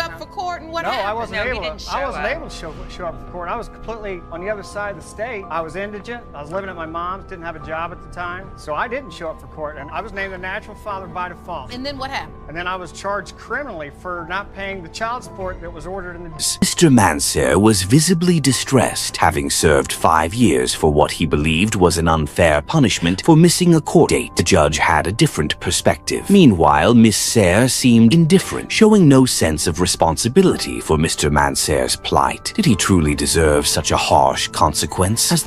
didn't pay child support for about 8 years. Quit telling him it's 3 years. It was about 8 years. The court order was 1995. I got arrested in 1998, so that's 3 years in my calculation. 12 years. And then I went to prison for 5 years. When I got out of prison in 2003, I paid child support from that day until just February of last year when I lost my job. Only because they garnished your wages. Absolutely, that's what they did. The judge shared insights about relationships for young adults. It became clear that the law applies to everyone. Mr. Manser's failure to attend court had placed him in a default position as Miss Sayre's child's father, regardless of the circumstances. Despite the harshness of the situation, Mr. Manser accepted the judge's guidance, recognizing it as the most sensible course of action. Goes to Florida on spring break and hooks up with a girl, and the girl goes to Texas, and the boy goes back to Massachusetts, and there's a petition to show up. Yes. If he can't fly from Massachusetts to Texas, he's automatically the natural father. He better find a there's way. gonna be a lot And of people in listen. The pain that you've endured and what you've gone through is in part because my stubbornness. Mr. Manser, refusing to back down, continued to assert that the child was not his, even after receiving a sentence. Years later, his position remained unchanged, and according to the presiding judge, this situation was straight out of a movie. On the flip side, Miss Sayre claims to have irrefutable evidence proving that Mr. Manser is indeed the father of her son, but Mr. Manser was not convinced in the slightest. Here's the reason why. you're a living example of that. And it needs to be So known now, out as there. you're being hauled off to court, you're still adamant and you're saying, I'm not the father of this child. I'm saying I've never been proven to be the father of this child. I hadn't met him until he was like 15 years after I initiated contact for my son Chris. I wanted. So wait, now are you convinced he is the father? Yes, ma'am. While he firmly believes he is the father, Mr. Manser pointed out that Miss Sayre's evidence was lacking in credibility. Fortunately, the court intervened by presenting the results of an independent DNA test it had conducted. This led to a heated argument between Miss Sayre and Mr. Manser, prompting the judge to call a new witness to help ease the tension in the courtroom. This court has administered new testing, and both of you submitted to the test. Is that correct? And it was very thorough. There was And initially. is that correct, Ms. Sear? Yes. And we will reveal those results shortly. You think our DNA changed in 20 years? No, I think the chain of custody's changed. I think. Okay. Your Honor, wouldn't most women want to shove that piece of paper in my Mr. Manser's son took the stand to discuss his upbringing alongside his father and brothers. Meanwhile, Dylan, Miss Sayre's son, whose paternity was under scrutiny, was also brought into the courtroom to share his perspective on his relationship with his father. It was a day filled with tension as the judge prepared to announce the DNA test results, which promised to be the most surprising revelation yet. Mr. Manser, you are not Oh, God. his father. Oh, man. Court hears Miss Cole admitting to being a bit mischievous and having been involved with several other men. However, she insists that it doesn't matter because Mr. Gilbert is the father of her unborn child. Mr. Gilbert, on the other hand, dismisses her claims as nonsense. Let's see how this unfolds. Cole and her daughter are constantly lying. We don't know the truth from fiction anymore. I'd like to just find out where we stand on this whole situation. Everything that comes out of their mouths is lies. So you believe the baby she's carrying is not your son's child? Absolutely. Now, hold on a second. There's no bias here, but why does Mr. Gilbert resemble a mix between a schoolboy caught in an embarrassing moment and a pre-mustache version of a notable German figure from the 1930s? That's just odd. Anyway, let's hear his side of the story. Have sex with Miss Cole? Yes, Your Honor. You did. Was it unprotected sex? Yes. Okay. Miss Cole, what was the nature of this relationship with Mr. Gilbert? We went to school together. We were best friends in school. And Seriously, what's with his expression? This guy gives me the creeps. According to the testimony, they were intimate twice in one day, but it never happened again. So, here's what went down when Mr. Adolf Gilbert learned he was going to be a father. Would you be in the baby's life if you knew it was yours? And then you wrote back, yay. No, yeah, why? There's supposed to be a space there. Oh, yeah, why? So you, I get it. It's not yay. Yeah. It's yeah, why? And then she says, because I am. Seems he didn't really have any doubts. It looked more like he simply didn't want to become a parent at all. This situation is getting more interesting by the minute. Are there any other options on the table? Her daughter, Tasha, was in the background yelling, he's not the only option, he's not the only option. It may be somebody else's, it may be somebody else's. And I'm going, really? That's not true. You can hear her. Hold on one second, Ms. Cole. I'm going to get to you. You were on the phone and you say you overheard At least we've cleared that up. There's still one more possibility on the table, and Mr. Gilbert might just escape this situation. However, things are rarely simple in paternity court, especially since this other possibility comes with a bit of a hit. Honor, he's fixed, and he did not complete.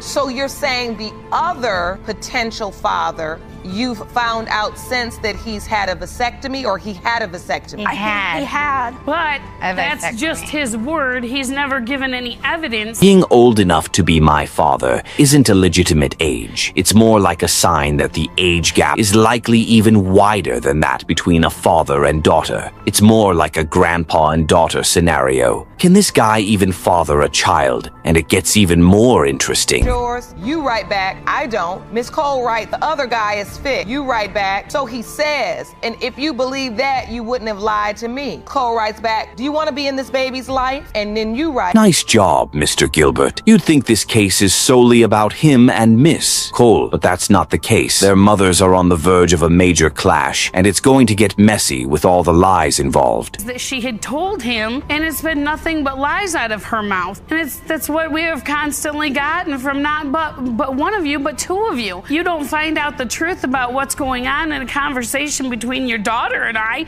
and you roll over. There seems to be a lot of tension between these two families, but let's refocus on the paternity question. Is there any additional evidence we should consider? Let's find out, because this twist is wild. Why do I have evidence right here, the day they went to take the paternity test, that says your daughter is praying that it is my son's, that what she is doesn't that? know for sure. Wait, what do you have? Right here, Jerome, Your Honor. please hand me that evidence. See this? She is praying that it is. Wait. I want it to be his so bad. And you know what? She's absolutely right. People fabricate stories all the time, which is precisely why paternity court exists. That's why this court will rely on the one thing that tells the truth, the DNA test result. Father? No doubt. These results were prepared by DNA Diagnostics, and they read as follows. In order for us to determine paternity, prenatal DNA test was performed. A blood sample was drawn from the mother. Miss Benskin claims that her 4-year-old child is Mr. Haskett's. However, Mr. Haskett argues that this is untrue, labeling Miss Benskin as a money-driven liar, with his girlfriend supporting his claims. Miss Benskin counters that if Mr. Haskett doesn't start paying his child support, he could face jail time. About $7,000-8,000 behind in child support. He cannot hold a job. He has not held a job for a very long time. He's already been to jail once for it, and he's still not paying. Well, you say you're here to do him a favor. Because you need to get this legal situation. Why is she speaking on his behalf? It's puzzling that he has been paying child support for 4 years for a child he believes isn't his. This situation definitely needs clarification. As we had a court date set, and first it had got changed. It didn't get changed. He didn't show up. No. He called in. He did not show up. That is not how it happened. The first one was rescheduled, and then we had to go again, and then they said that they changed it, and then he rescheduled it. It's a tough situation for him, and if he doesn't resolve it, he might actually end up in jail, which would be a serious injustice. That's why the DNA test is crucial, although it complicates things for Mr. Haskett. You've even spent time in jail for failure to pay this support. Yes. I've never Yes, actually... you did. You went to jail, and you got out right after. Remember? You don't remember going to jail, Mr. Haskett? I'm bonded out. He bonded out right after. The stakes are high, yet Mr. Haskett seems indifferent. Miss Benskin insists that none of this is her fault, pointing out that he could have requested a DNA test if he truly cared. You were having sex with her, am I correct? Yes. You were not using protection? No. You were not using protection? No. All right, so now we're on the same page that we can make a baby with a paternity issue.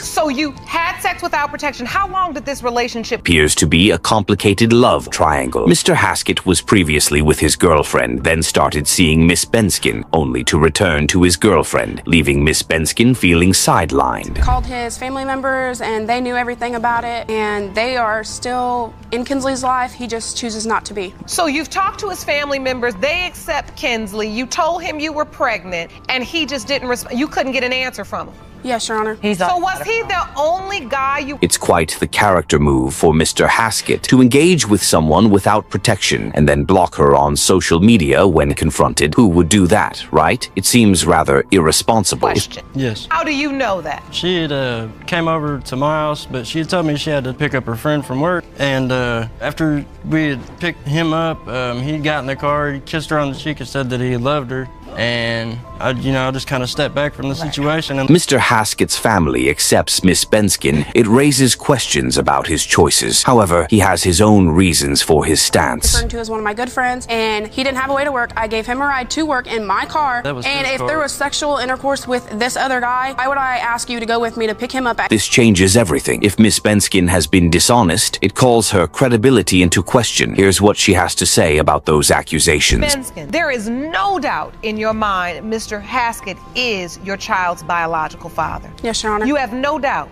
No doubt. I'm just ready to prove it to him.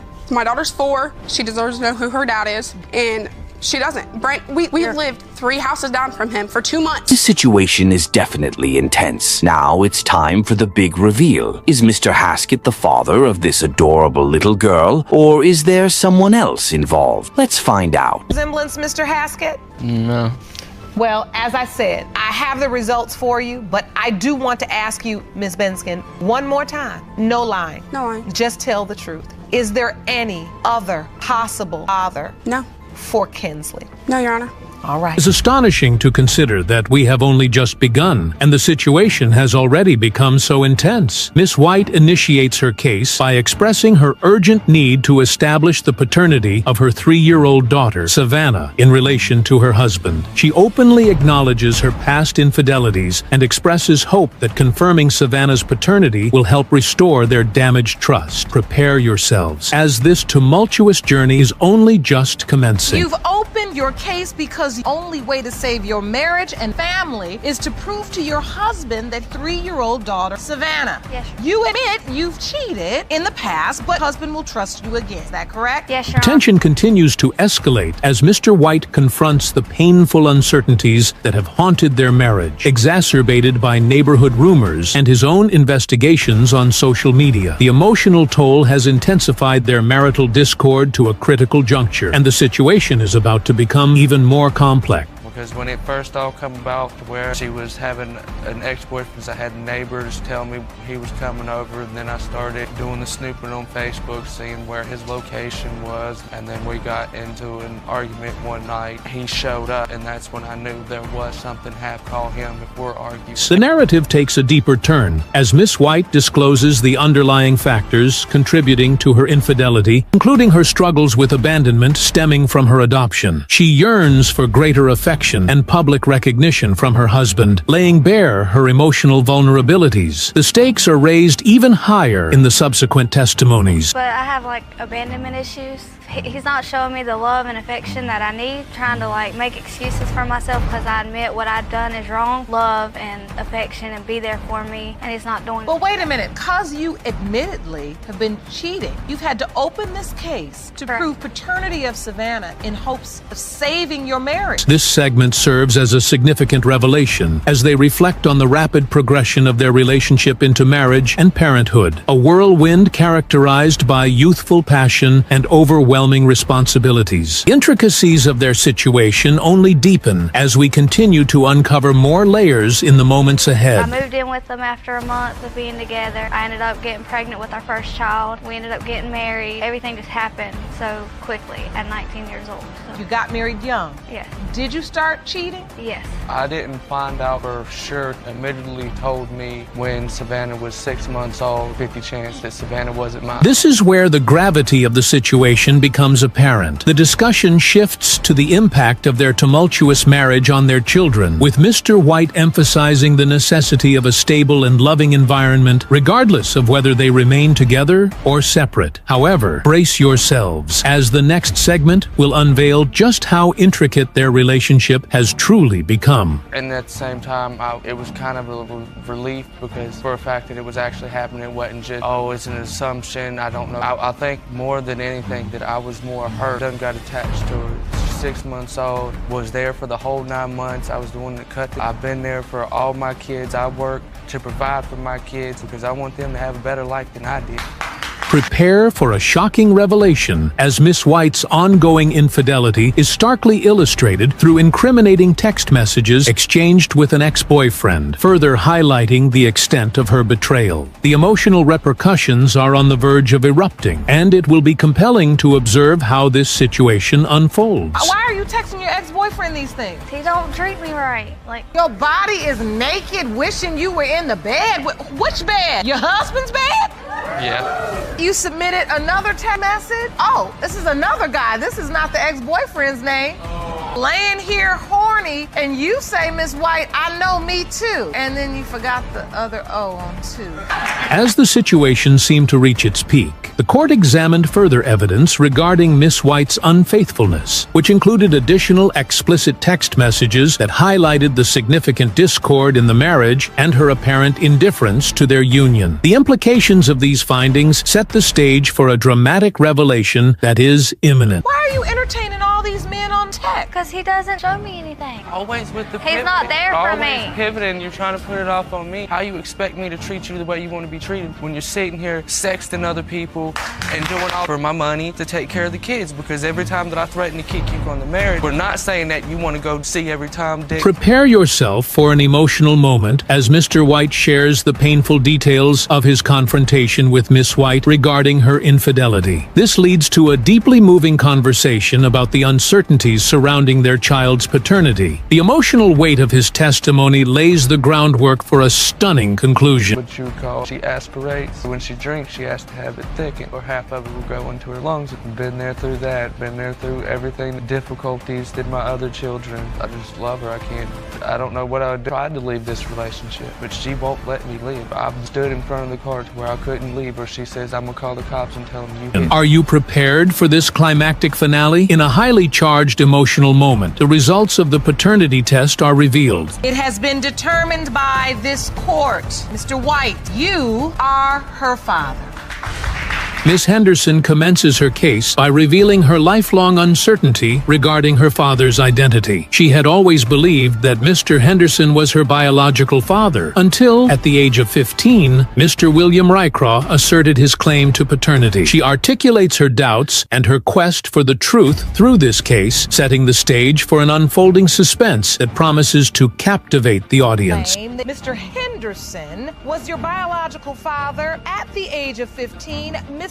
Rycroft, he is your dad. You are doubtful and have opened today's case to get... Prepare for an emotional journey as Miss Henderson elaborates on the profound impact of her father's absence, which has affected both her and her children, who are eager to learn about their grandparents. She conveys a heartfelt yearning for familial ties and closure, emphasizing her willingness to uncover the truth about her paternity. The emotional intensity is just beginning to unfold. Kids, they want to know their grandparents. My daughter, she tells me all the time, Mom, we're going to find your dad. I'm just ready. I want to be close to somebody, be close to them. I've always been close to him, but I need to know the truth. Get ready for a significant revelation as Mr. William Rycroft confidently asserts that he is indeed Miss Henderson's biological father. He recounts the immediate emotional bond he felt upon their first meeting, bolstered by his aunt's unwavering belief in his paternity. Their conviction adds a layer of emotional depth to the proceedings as they seek judicial confirmation, heightening the tension of the narrative. When we met, dad. I just felt that she was my daughter. And then just to know that my sister's resting in her grave, she needs to know who her family really is. I just need to know, too, for sure. We can all move on. Either way it go, he's been her father, and they're going to remain. The situation becomes increasingly complex as Mr. Henderson shares his marital struggles and uncertainties regarding Miss Henderson's paternity, particularly following his wife's prolonged absence. His account raises suspicions of infidelity and reveals the intricate dynamics that have led to the paternity dispute, leaving the audience eager for what lies ahead. She left me in California, went to visit her mother in Arkansas. My other daughter told me that my mom is pregnant. And so when you find that out, cheated, or you assume this is my baby? She was pregnant before she left. I talked to her. I told her, if it's the girl, it's ours. It's the boy, you gotta go. So you had an inkling, a suspicion that it wasn't mine.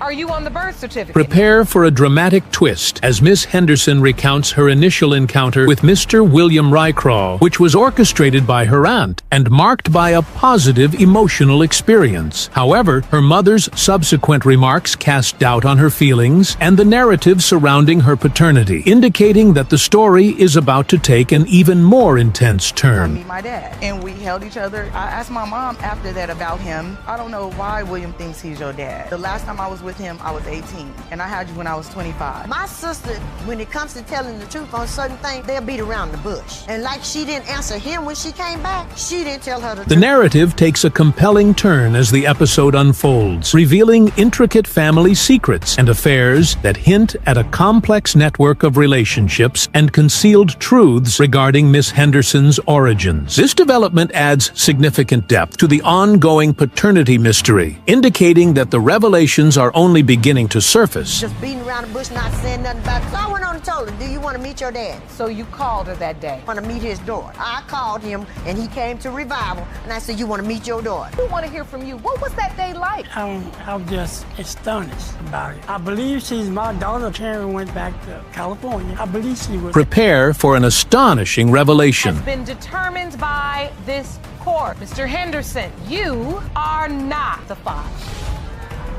Can you believe the beginning of this saga? Miss Gregory reveals that the defendant, Mr. Elston, ended their engagement just 2 weeks ago, expressing doubts about the paternity of their son, Carson. She is advocating for a DNA test to confirm that Mr. Elston is indeed the father, hoping to reconcile their relationship. However, Mr. Elston and his sister are speculating that Miss Gregory's ex-partner may be the true father. Prepare yourself, as this is merely the prelude to a much more intricate story. You say just 2 weeks ago the defendant called off your engagement due to paternity doubts surrounding your son Carson. Yes, Your Honor. You have petitioned the court for a DNA test to prove Mr. Elston is the father and hope the result will save your family. The situation intensifies as Miss Gregory focuses on preserving her family, emphasizing the necessity of having their father present for her children, Carson and the unborn child. She recounts their engagement in May and how the paternity controversy led to their recent separation. Mr. Elston shares his perspective, which has been influenced by rumors of Miss Gregory's infidelity, including alleged sightings of her ex-partner. The revelations are heating up, and there is more to come. Ms. Gregory, how important is it to save your family? It's very important for me to save my family because I feel that my kids, both of them, my unborn child and Carson, deserves. And I feel that we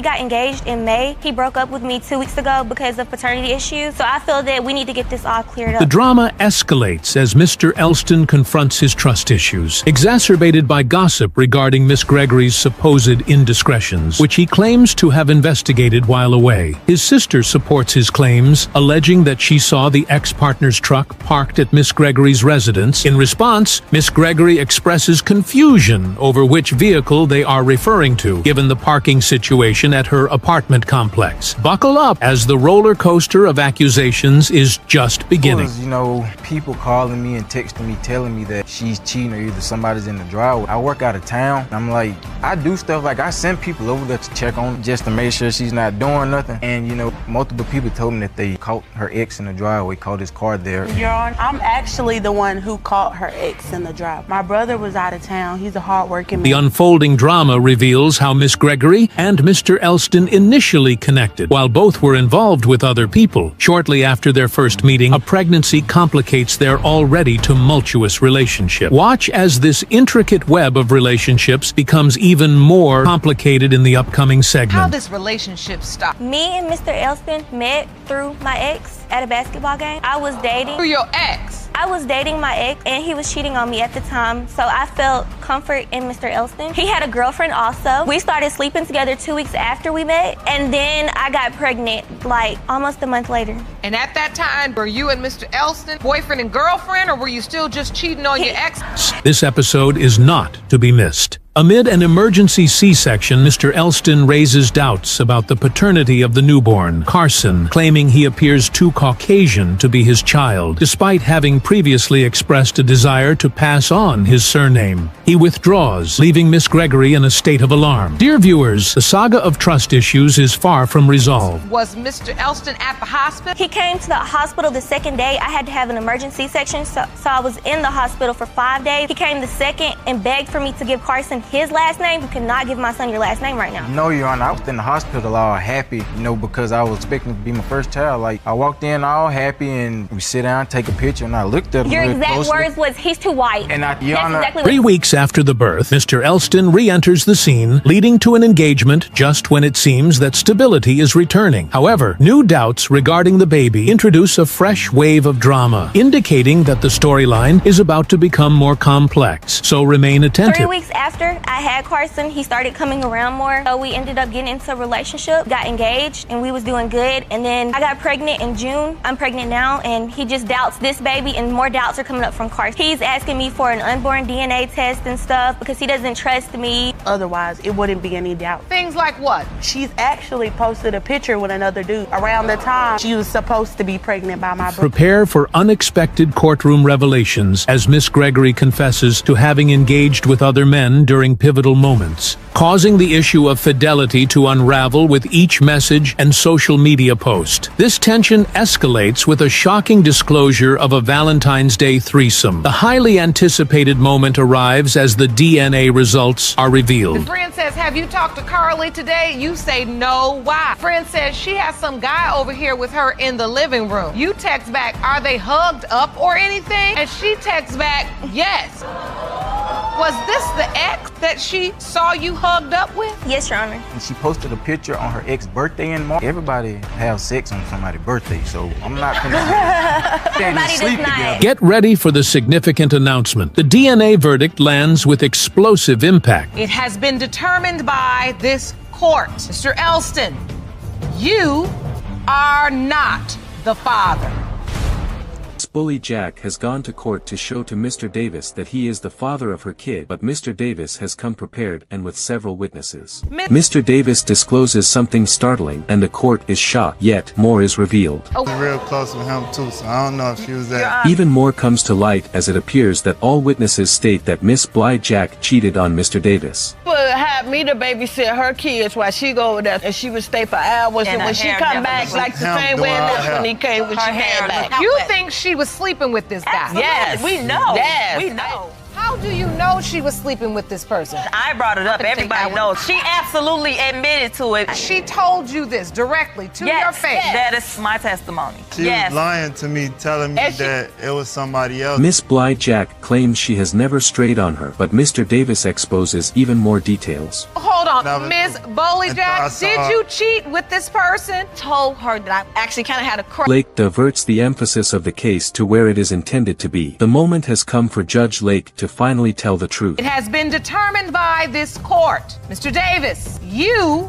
are the father. Where is the apology? I wish you all the very best. Court is adjourned. Find out who her child's father is, as she has no idea. Miss Smith, you're here because you claim she has 3 possible fathers. You've requested results of multiple paternity tests to determine who her one biological father is. Miss Smith describes the moment when she realized she screwed up and recalls the past, while Mr. Bailey remembers the tale differently. Enlighten the court. How did you end up with 3 possible fathers? Well, Your Honor, I was married And I was really going through a bad time with my husband, and I sought comfort in Mr. Bailey throughout the whole 8 years we've messed around. So this has been a long-term relationship. It wasn't a relationship. Yes, Your Honor, yes it was. So you're denying it, but you're here in this courtroom. You must have participated in some part of it. Yes, ma'am, I participated in it. I was looking for somewhere to stay. I called her, asked if she knew it any places. One thing led to another. We just ended up messing around. Miss Smith calls out Mr. Bailey, but Mr. Bailey has his own defense, and he is not wrong. When things become too much, the judge steps in. He was looking for houses? Every time we got a key, we had sex. The bottom line is, Mr. Bailey, you acting like you didn't participate, but you had sex enough. Yeah, sex with a lot of men that could be possible to father. That's not true. He has always been my go-to guy, and I'm his go-to girl. But this is the question. You say he's your go-to guy, but how many other men were you going Exactly. to? The only reason we're here today. Miss Smith discusses the number of partners she had throughout the period of conception. When you found out you were pregnant,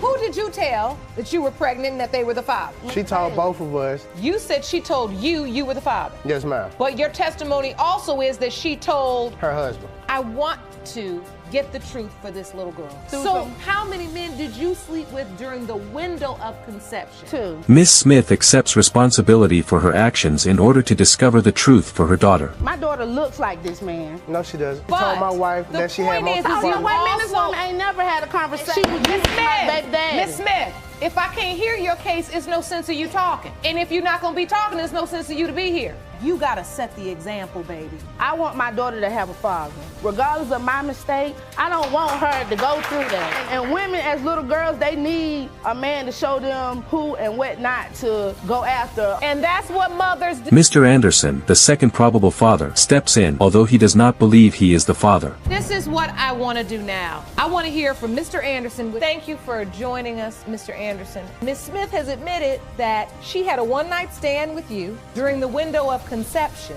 and that you potentially could be her daughter's biological father. No, I don't think so. Mr. Anderson describes the moment he met the kid for the first time and how he discovered he may have been the father. When did you first hear about Tamia? About 2 months ago, the girl that I met her through seen the child, but she never said that I could be the possible father. Well, after they left, she text messaged me and told me that I could possibly be the father of her child. So you just thought it was a joke? Yeah, I pretty much thought it was a joke. Mr. Anderson presents evidence that supports his position, but Miss Smith calls him out. So what other doubt do you have besides the fact that you feel like you only slept with her once? Well, I have a medical condition. I was diagnosed with leukemia, and my doctor told me that if I did have children, that they'd have severe birth defect if I could have kids at all. So that's my reasoning for thinking that the baby just couldn't possibly be mine. Miss Smith, that can give him a little doubt. Yes, ma'am, it could. A witness, Mr. Bailey's wife, is called to testify and the proceedings begin. Mr. Bailey's wife sets Miss Smith off and she doesn't hold back anymore, forcing the judge to step in. You have a witness, Mr. Bailey, and you are Mrs. Bailey. Yes. You have heard a lot in this courtroom today. Yeah, I knew everything already. And you knew that already? Yes. Because you're stupid. So what do you, hold on, Miss Smith, don't make me throw you out. Don't be disrespectful to this woman.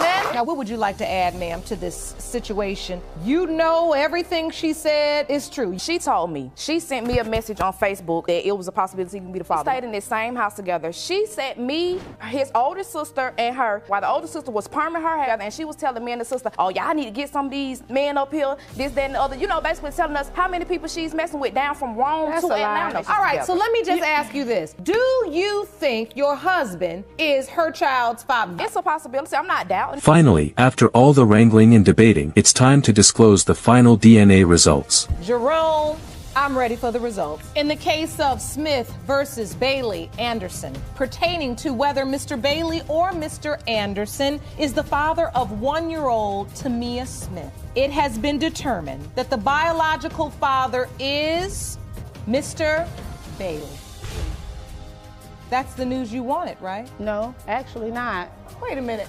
So who did you want to be the father? I would rather deal with Mr. Anderson than deal with him any day.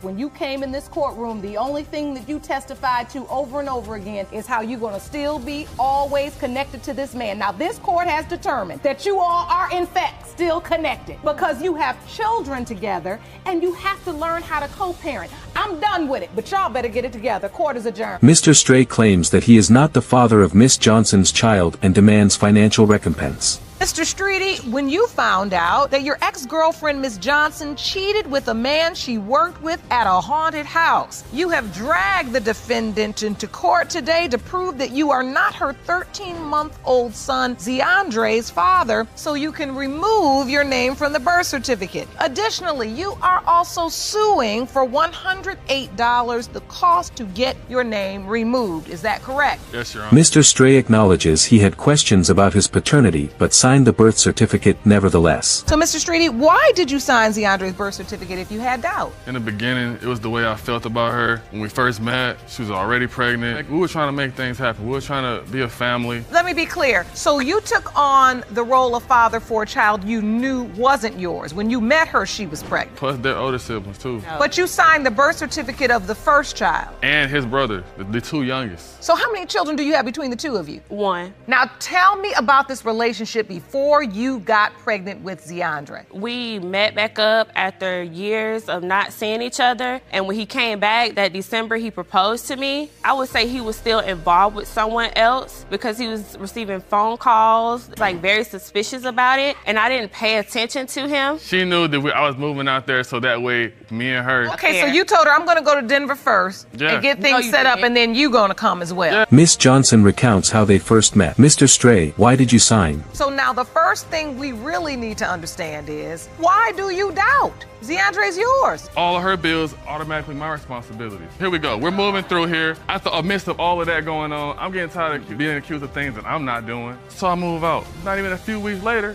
see her at the gas station around the street from my brother's house. Wait a minute, saw with other man. That's the red car? And what did you see when you saw that? I saw them at the gas station at a pump. She just chilling in the truck. As a matter of fact, this person that she's with, if this was such a good man, he's sitting in the truck, she's pumping the gas. A couple weeks later, I'm playing soccer with my two younger cousins in my uncle's front yard. Guess who come bending around the corner? Her and the same nut that I saw earlier at the gas station. This time he's driving. And that's the car below, driving with other man. That's the same other man. Same person. This is around the time where I discovered that she's pregnant. You got to understand, I'm gonna feel some type of way. Mr. Stray offers his perspective in court, offering facts to back his assertions. Now, Mr. Streety, hold your thought. Ms. Johnson, do you remember those instances? I do. Do you remember the man you were driving with? I was, but all that took place in October. I didn't meet the guy until October. No, she tells me that, Your Honor, and as far as she's concerned, she's gonna tell me that. Mr. Streety, I just want to make sure. Now, how do you know it's August? You just remember that was the date? No, that's when I saw him. As far as I'm concerned, this is the same person that I saw earlier. You can't prove to me that it's not. All right, and then in October, that's when it is revealed to you that she cheated. Yeah, that she had been cheated in October. You got found out she cheated with a haunted house. She was in the haunted house cheating? No, she was in the house that we were living in with them kids. How? Not even there. Oh, so that makes it okay. Mr. Street's evidence unfolds. Further information come to light, and Miss Johnson replies with her own reasons. He decided that he was going to take his name off the water bill and go freelance to do whatever it is he wanted to do. Wait, what's freelance mean? He made beats or he would help record songs with other people without a fee. Oh, I thought you meant he was freelancing with other women. I mean, his ex, of course. Like, he would leave my house just to see his ex and their child. And they would spend time together. They had pictures all on Facebook. It's like, wow, you didn't tell me any of this. I didn't know none of this. And as bad as that is, that didn't land us here in paternity court. No, it didn't. From what the exhibit says, the haunted house did. Miss Johnson reveals certain details about Mr. Stray, implying that adultery was a concern for both sides. Johnson, I want to hear what your side of the story is. First of all, the calendar's not even right. We moved in together in March. So I'll say in July, that's when I got pregnant. And this right here, all this happened in October. So you saying he got the dates all mixed up? He does. And when he saw you with the other man driving around, you were already pregnant? Yes, I was. Were you sleeping with the other man? I met this guy in October at the haunted house. I would say 2 weeks after being there, of getting the haunted house set up and getting ready to bring customers in, because it was like from the 15th to the 31st. You met him in October, but y'all were already hanging out 2 months before. No, we weren't. So no. That's where you're delusional. Yes or no? I wasn't even with anybody. Who you driving my uncle's house with? Who was that in was the car? the guy in October. That's the same guy. No, they're not. The court raises a critical question to Mr. Stray, who then elaborates on his reasons for skepticism. At what point do you get so uncomfortable that you backpedal out of there and that you decide that this baby, Zeandre, is not yours? Because when you sit there and you put your responsibilities on me, after I take them on, yeah, but you don't never put your responsibilities on another person and make them feel bad when they're not doing as much as you should be doing in the first place. Why do you then doubt the child? It's not about responsibility. It has to be based in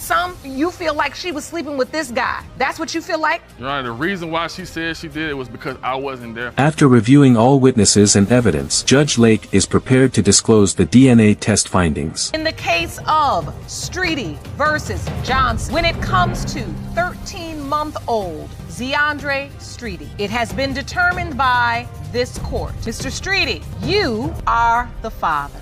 I told you. How do you feel now, Mr. Streety, now that you know for certain? That just shows right there that she did have somewhat of some kind of respect for me. I believe you doubt it. You know, some men come in here, I feel like they ain't got doubt, they just don't want the responsibility. Thank you for watching. Let us know what was your favorite one in the comments. Subscribe and see you all in the next one.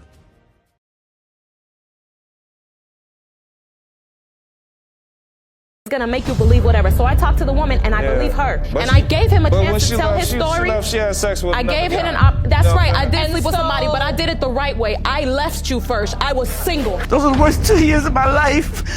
So to know Jordy has a child, why wouldn't I try to find out? And how come it took so long?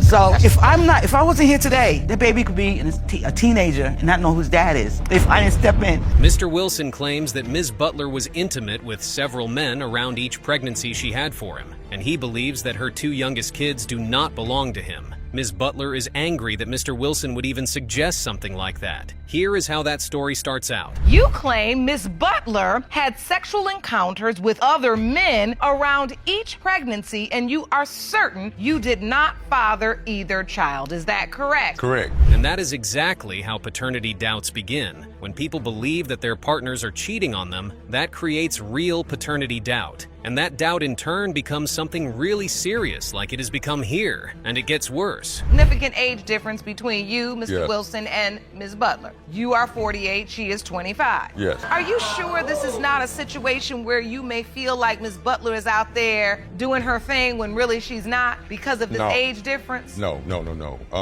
You may disagree with Mr. Wilson, but he is generally correct. Age indeed do not make you well, you know the rest. So let us go back and understand exactly what is happening here. Why does Mr. Wilson think the first kid isn't his? Taking some lunch, and I seen her get out of another guy's car. And I got a cell phone, and I seen that she'd been in a whole nother relationship with this other guy. A light-skinned guy by her skin color. It wasn't a relationship. And, what...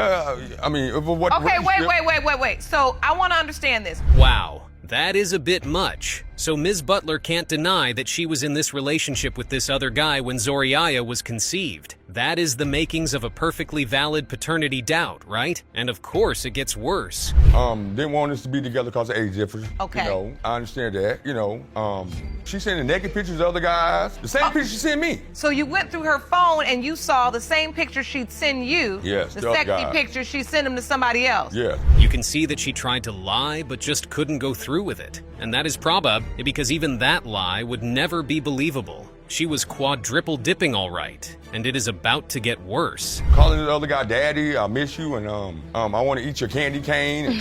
I remember everything. He going to, no, I don't know. Yes, I remember everything, ma'am. Oh, a candy cane. Okay, now we are getting somewhere. She admits she was cheating, and she says she did try to sleep with the dude. But what does that even mean? How can you try to sleep with someone? You either did or you didn't. There is no try. But Ms. Butler has her own way of defining these things, as you will soon find out. And we try to use the little condom, but we stopped and it didn't happen. Like, he never or anything. So I always, in my back of my mind, I knew the baby wasn't mine. But I thought it was so many different men. And so what did you say? Do you remember that day, Miss Butler? Yes, I said the baby is definitely his. Yeah, that is kind of hard to believe, Miss Butler. That is very hard to believe. You were not messing with anyone? Haha, fat chance. If she really knew he was the father, she would let him know about her delivery date, right? Well, let's see if she did. You went to the hospital, you were in a relationship, and you went to the hospital and had the baby without even letting them know? Didn't let me know. The other guy must have been there. Like I said, I didn't have my phone. You didn't have your phone. There was no one there with you with a phone? Ms. Butler has no legs to stand on here. What is she even doing? How does this make any sense? You'd think that would be the last of it, but you would be wrong. Judge Lake tries to do one last check to confirm from Ms. Butler, but she is sure that the baby belongs to Mr. Wilson. Mr. Wilson is not Zariah's biological father. Do you know who is? No, but the kids is his though. I'm not thinking that. You wouldn't have the kids is his, so there's no other possible father. Well, there we have it. Ms. Butler is more than certain she isn't lying and that the kids actually belong to Mr. Wilson. The only way to figure out if she's lying or not is to check out the results for ourselves. Mr. Wilson, you are not the father. Told you. Are not? Yeah, she said it. I'm not the daddy. Oh my gosh, that's crazy. That's not crazy. Zariah? Yeah, she's not my baby.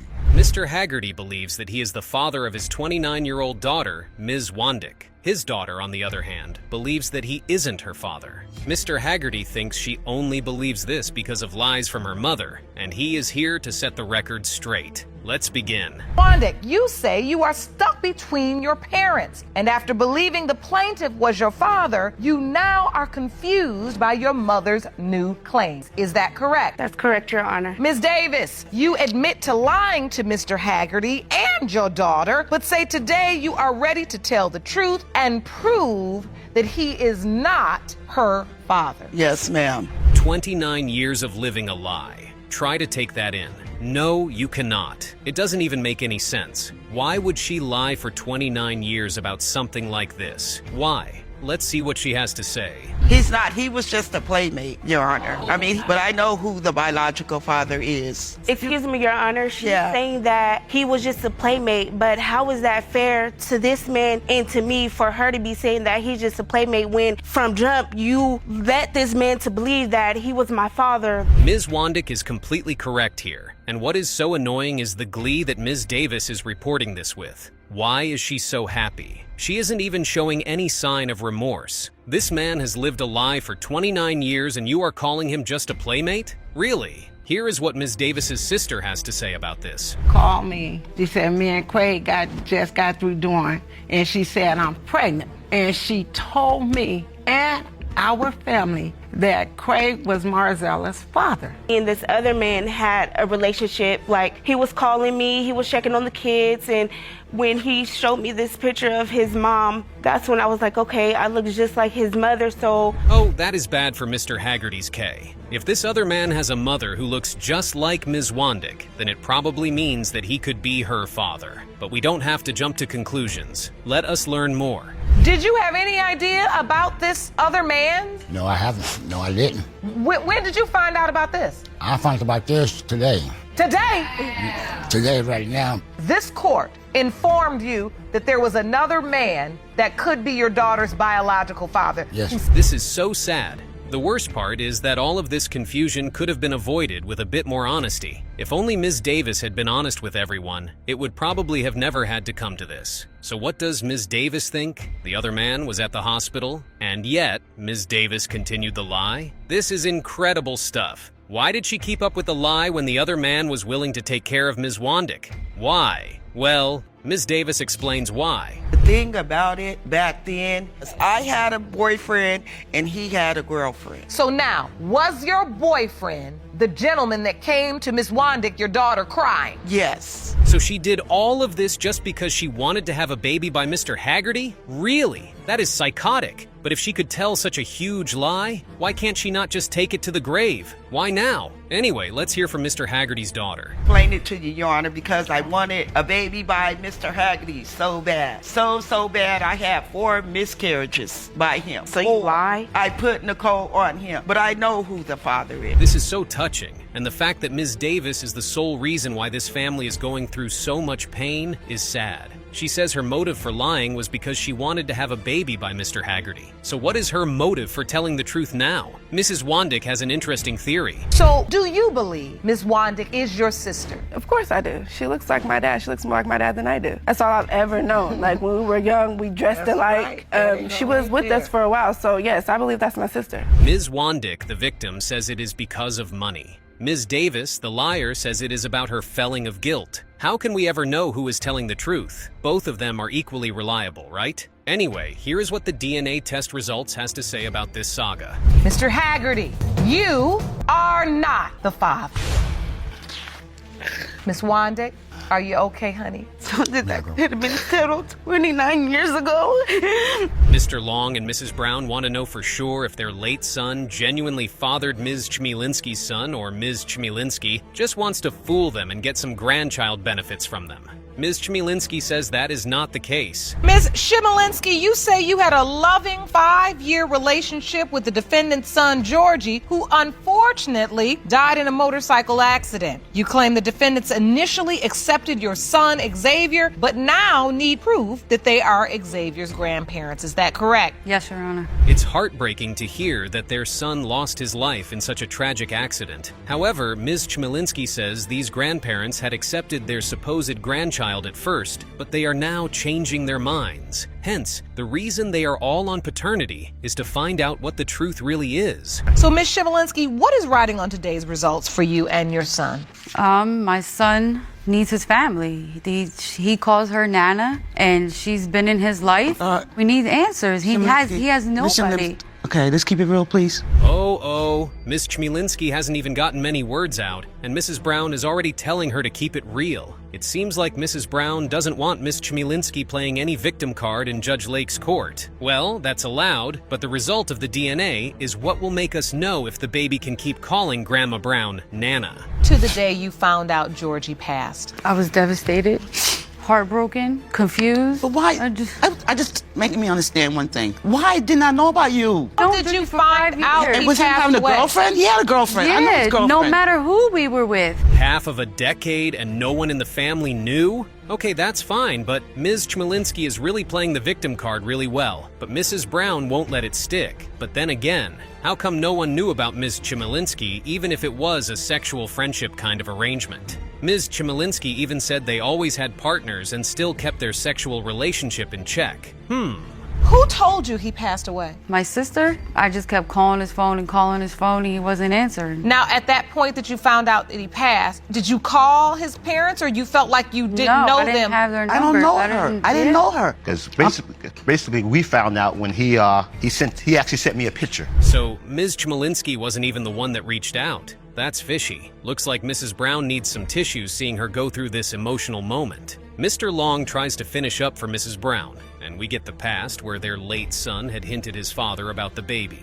Says that this baby's Georgie's. 2 years passed. The only reason why I pursued this test is because a friend of Georgie's, very close friend, told him, listen, you need to find out. You're so upset, Miss Chmielewski. Because it hurts. Because you feel like they don't know? know? Want it to be George. She wants it to be Georgie. Grandma Brown doesn't want to look at the baby and see what's not there, and that's a valid point. But Ms. Chmielewski won't stop talking about resemblance. Sometimes the resemblance thing don't do the work, ma'am. So why is Ms. Chmielewski pissed? Ms. Chmielewski answers that she's hurt. Sorry about that, ma'am, but what should Ms. Brown do then? Faint in court? Xavier, when Georgie died. He was 2 weeks before he turned 1. Okay. Did Georgie accept Xavier? Did they have a relationship? At this point, Mrs. Brown has taken over from Judge Lake as she keeps throwing the necessary questions the judge would have asked at Ms. Chmielewski. The judge doesn't even have a problem with that, but we are now at a crossroad because even Ms. Chmielewski doesn't know if the baby really belongs to the late Georgie.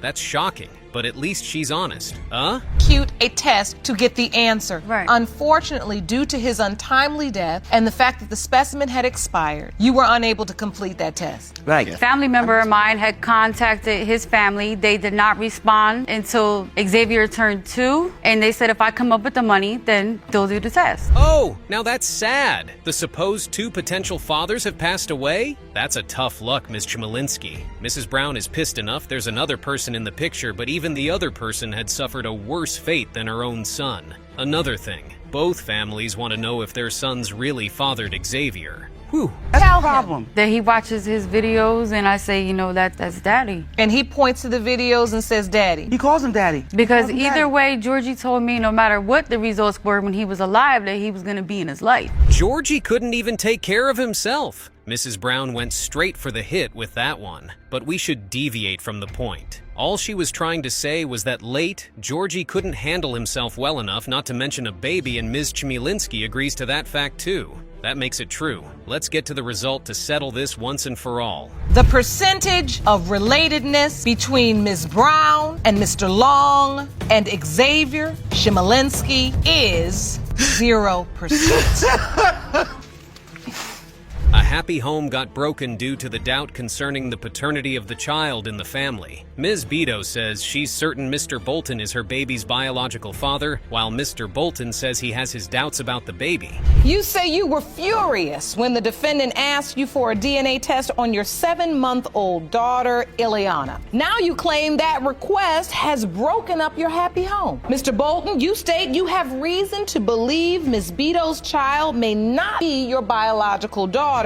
Mr. Bolton claims he has grown to love the baby as his own, but he still needs to find out if he isn't getting attached to another man's baby while thinking she's his own baby. That's fine, but Ms. Beto is standing her ground that the baby belongs to her man. Mr. Bolton, this is not your first time in this courtroom. Here's what happened previous. So how convinced are you now that Mr. Bolton is? I'm very convinced because I only slept with 3 men at that time. If he is mine, I will step forward and do 100. Oh, really? Mr. Bolton has been on paternity court before and the child wasn't even his. Okay, we understand the reason he needs to verify again. Ms. Beto's baby may belong to Mr. Bolton, but he needs to find out for sure about that before getting too involved again. See, Your Honor, here's the thing.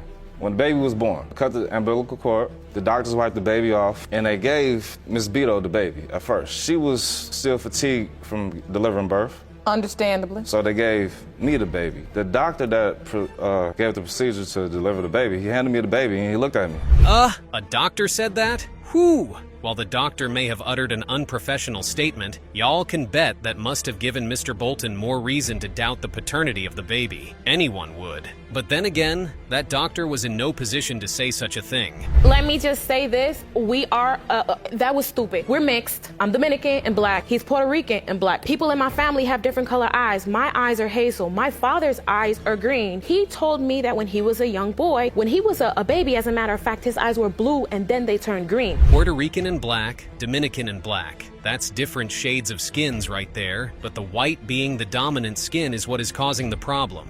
Also, friends and family coming to visit and having side talks with Mr. Bolton is a thing. However, Mr. Bolton says he knew he had a loyal and loving woman. So what to do now? Maybe 2 weeks when Ileana came home, the same boss that we both work for him, he came to the house and brought a stroller to the home as a gift. And he's from Alabama, he's country guy, But he looked at the baby, and he's like, Rico, is this baby yours? Oh yeah, that's a lot of reasons to have doubts, to be honest. Everyone had something to say. You can't blame Mr. Bolton for thinking something might be wrong somewhere, especially since he has even been a victim of paternity fraud not only once but thrice. We can't conclude Ms. Beto stepped out, but Mr. Bolton is human, and it's just normal he thinks there may be another man in the picture. So, Ms. Beto, you tell me you're a faithful, loyal woman, and I have no reason at this point not to believe you. He hasn't presented any testimony that would say otherwise. However, I have to ask you, during the last couple years, how old is Ileana? She's 7 months. Last year and a half or so, have you slept with anybody else? Mr. Bolton cheated, so Ms. Beto accusing him wouldn't be in vain. That's ridiculous, but okay. Ms. Beto says she also did her own thing, but she did it the right way. It's not commendable, but it's fair enough because that's a better option than Mr. Bolton's own. Mr. Bolton, you believe that this man could be the father. Yeah, when she came back together, we got together, we moved back in the same house together. But in the midst of this, she's still going out there to her family's house, doing their hair, coming back home, and guess what? Middle of the night. Do babies look alike? There are two answers to that question. Anyway, Mr. Bolton's doubts are valid and Ms. Bido's argument is also solid. These two are within their rights, but there's a baby in the picture. And that's always the problem. These adults can do whatever, but the babies? They are innocent. The only thing I see is a nose. If he felt like that, Your Honor, why stay for 7 months? Why even take care of her? Why sign the birth certificate? Why is it that every time I call you, you run to her? If you felt like that, you should have been said that. You don't wait 7 months later and then tell somebody, like, we're supposed to get married and everything. Ms. Bido is getting emotional and angry in the same breath, and the reason is obvious. These two people seem to be in love, but they need to get the doubt out of the way first. So let's find out. Mr. Bolton, you are her father. Que yo dice, but what I tell you. For me. Everything speaks for itself, because that's what you told me. Actions.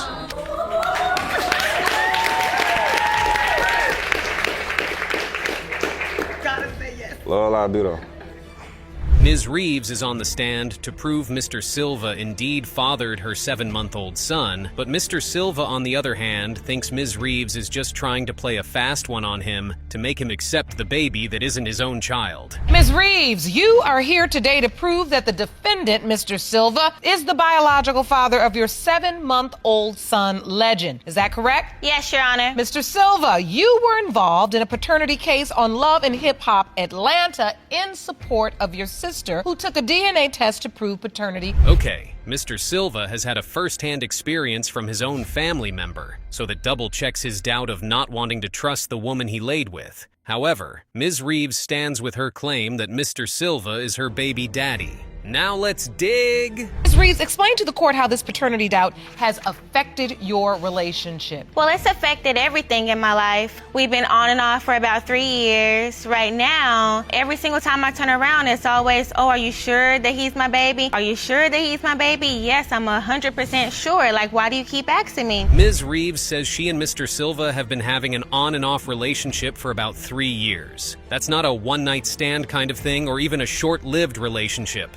We really need to know what brought about Mr. Silva's doubt concerning the paternity of the baby. Silva, why do you have doubt? I just don't trust her, Your Honor. I feel like she's tricking me into believing that I'm Legend's father. I grew up loving women, loving sex. You grew up loving sex? To me, I always felt like it was okay for men to go out. Wait, what? Did Mr. Silva just say it's okay for men to go out and cheat and come back home to their women? Now there's the question of who exactly raised Mr. Silva, because that is completely absurd. In fact, Mr. Silva is one bold man to utter such words and not even feel any type of way. Anyway. All of this started because all he wanted to do was cheat on me. I've been nothing but faithful to him since I first met him. And so you believe he's projecting his unfaithfulness onto you? Yes, ma'am. Are you doing that, Mr. Silva? Do you have any reason to believe Ms. Reeves has not been faithful? You basically said... Now that's laughable because Mr. Silva got everyone in Judge Lake's court laughing out loud. And just like the judge said, Mr. Silva really thinks we are still in the 1800s with his overruling and conqueror speech. Slow down, Tiger. This is the 21st century and things are quite done differently these days, Mr. Silva.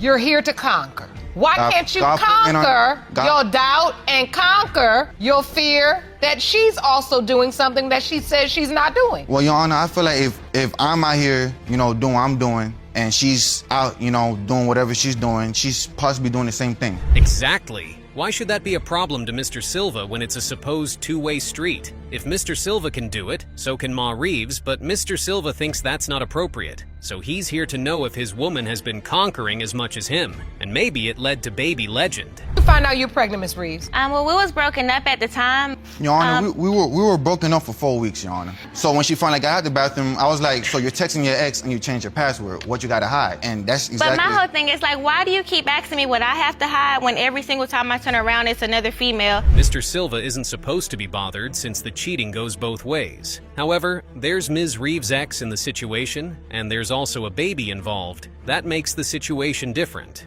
We need to know if baby Legend is Mr. Silva's son, or there's another potential father, which may be Miss Reeves' ex. How long were you broken up before she told you she was pregnant? Was broken up for about 3-4 weeks, a month. But it also was while you were texting your ex. But he never saw anything in my phone like, oh, let's hang out, oh, let's chill. It was always like, hey, how are you doing? Just checking in on you, just checking up. On daily basis. Mr. Silva's doubts are valid, but Miss Reeves' claim about the window of conception gives a different perspective. While Mr. Silva believes in conquering and all of that, he went soft and signed the birth certificate. And that puts the story in another bind. Is 7 months old. And I've been there. Since day one. Since day one. I got him clothes, everything he needed. I take care of him. I let him meet my family. I just needed this DNA test. That's the only way we could work on our relationship. That's the only way that I can continue loving my son and loving her. Because I do love her, Your Honor. Mr. Silva may be having doubts, but he has been a good father through and through. But the man still wants to know if his blood runs through that baby or not. So now we need to get the result and free this man of his doubt. Mr. Silva, you are the father.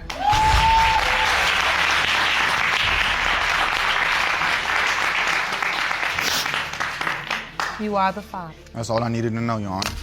I'm sorry, and, I did have my doubt with Legend, but I know that he's my son.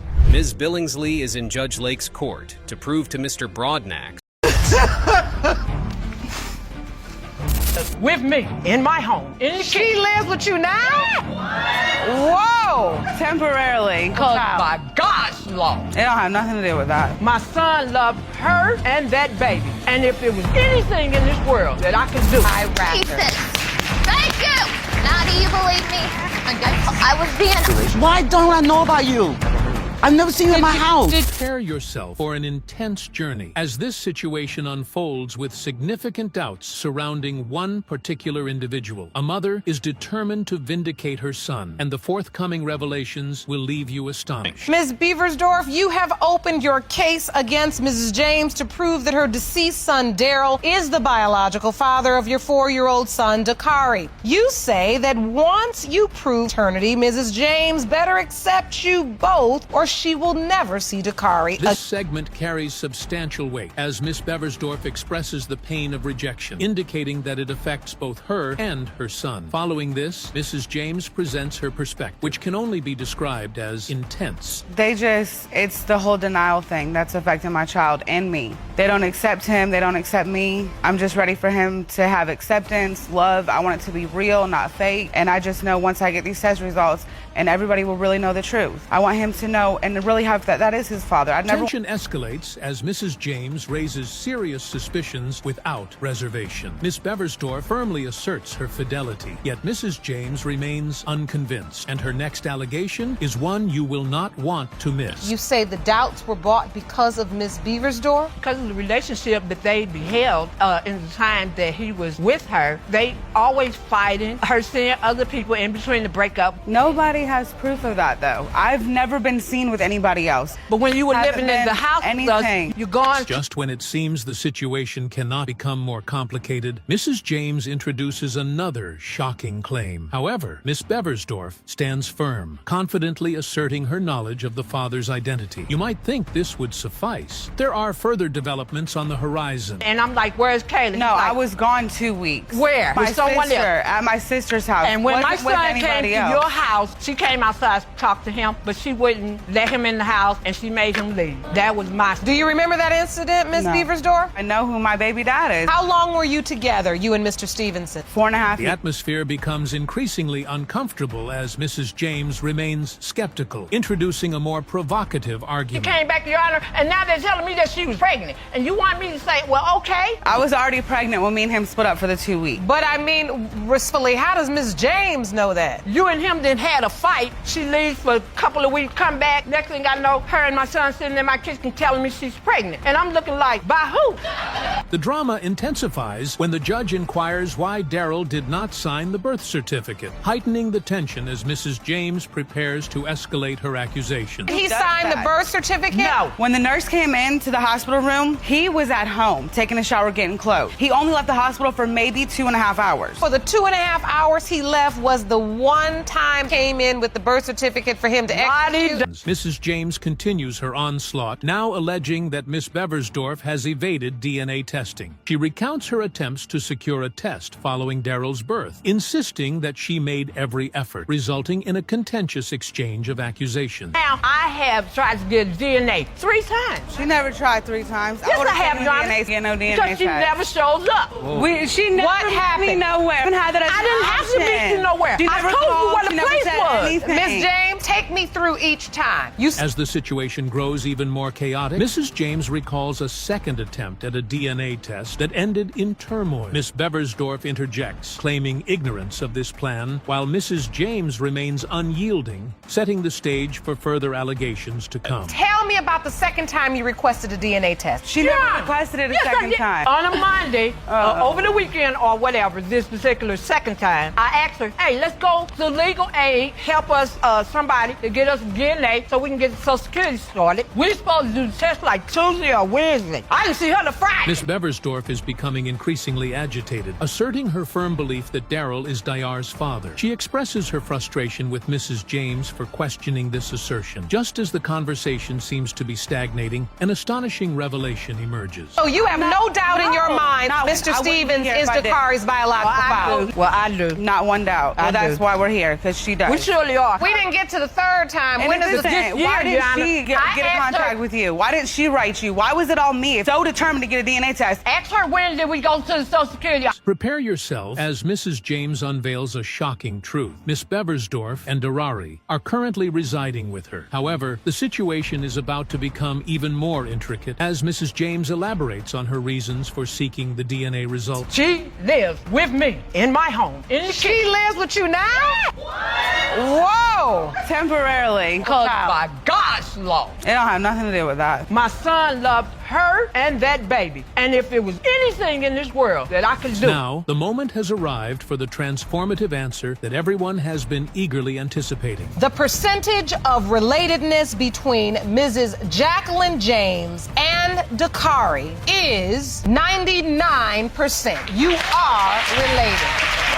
Prepare yourself as the intensity escalates rapidly from the outset. Within the first minute, both parties appear poised for confrontation, and the situation is just beginning to unfold. Miss Cameron, you tragically lost the love of your life 3 years ago and find yourself standing before me fighting to prove that he is your child's biological father. Furthermore, you claim you desperately need to determine paternity so that you can file for the death benefits to support your family. Turning to the family dynamics, Miss Melvin expresses how her entire family is deeply unsettled and distressed by Miss Cameron's actions. With emotions running high, it is evident that this familial conflict is poised to intensify. Speaking for myself as well as my family, disturbed us all. My mom would have liked to be here today as well, but very distraught. She just couldn't face it to come. Just the whole situation of losing my brother as well. We lost him, and just the whole situation of her getting pregnant, it just doesn't add up. You don't think this child is his? I don't think it's his. We are now entering the realm of scandal, marked by a significant revelation that amplifies the tension. The atmosphere is charged, particularly as Miss Cameron strives to maintain her composure amidst the growing skepticism from Miss Melvin. During this time, your brother's in a relationship with Miss Cameron. You know about her, right? Correct. And so you still feel like she's trying to get something that isn't entitled to her? Well, there's a couple things. He had came to me, it was a month, and I work an urgent care and I see a lot of stuff, so he told me. I said, are you sure he was like, man, I haven't done anything. This segment is among the most poignant and intense thus far, as the courtroom collectively bears the burden of her grief. However, the pressing question of paternity lingers, leaving everyone in suspense. Miss Cameron, you said he passed away when you were 12 weeks pregnant. Yes, and we did not know the sex of the child. Had you told anyone? Yes, I told my best friend April, I told my mother, and I told my father. I don't know who he told, but I know that's the 3 people I told. result. Said wait for a couple days to make sure because it was a home pregnancy test that we took. Just when the situation seems to reach a peak of complexity, we encounter discrepancies in the timeline with dates that fail to align. Miss Cameron faces additional hurdles as they attempt to unravel the truth of past events.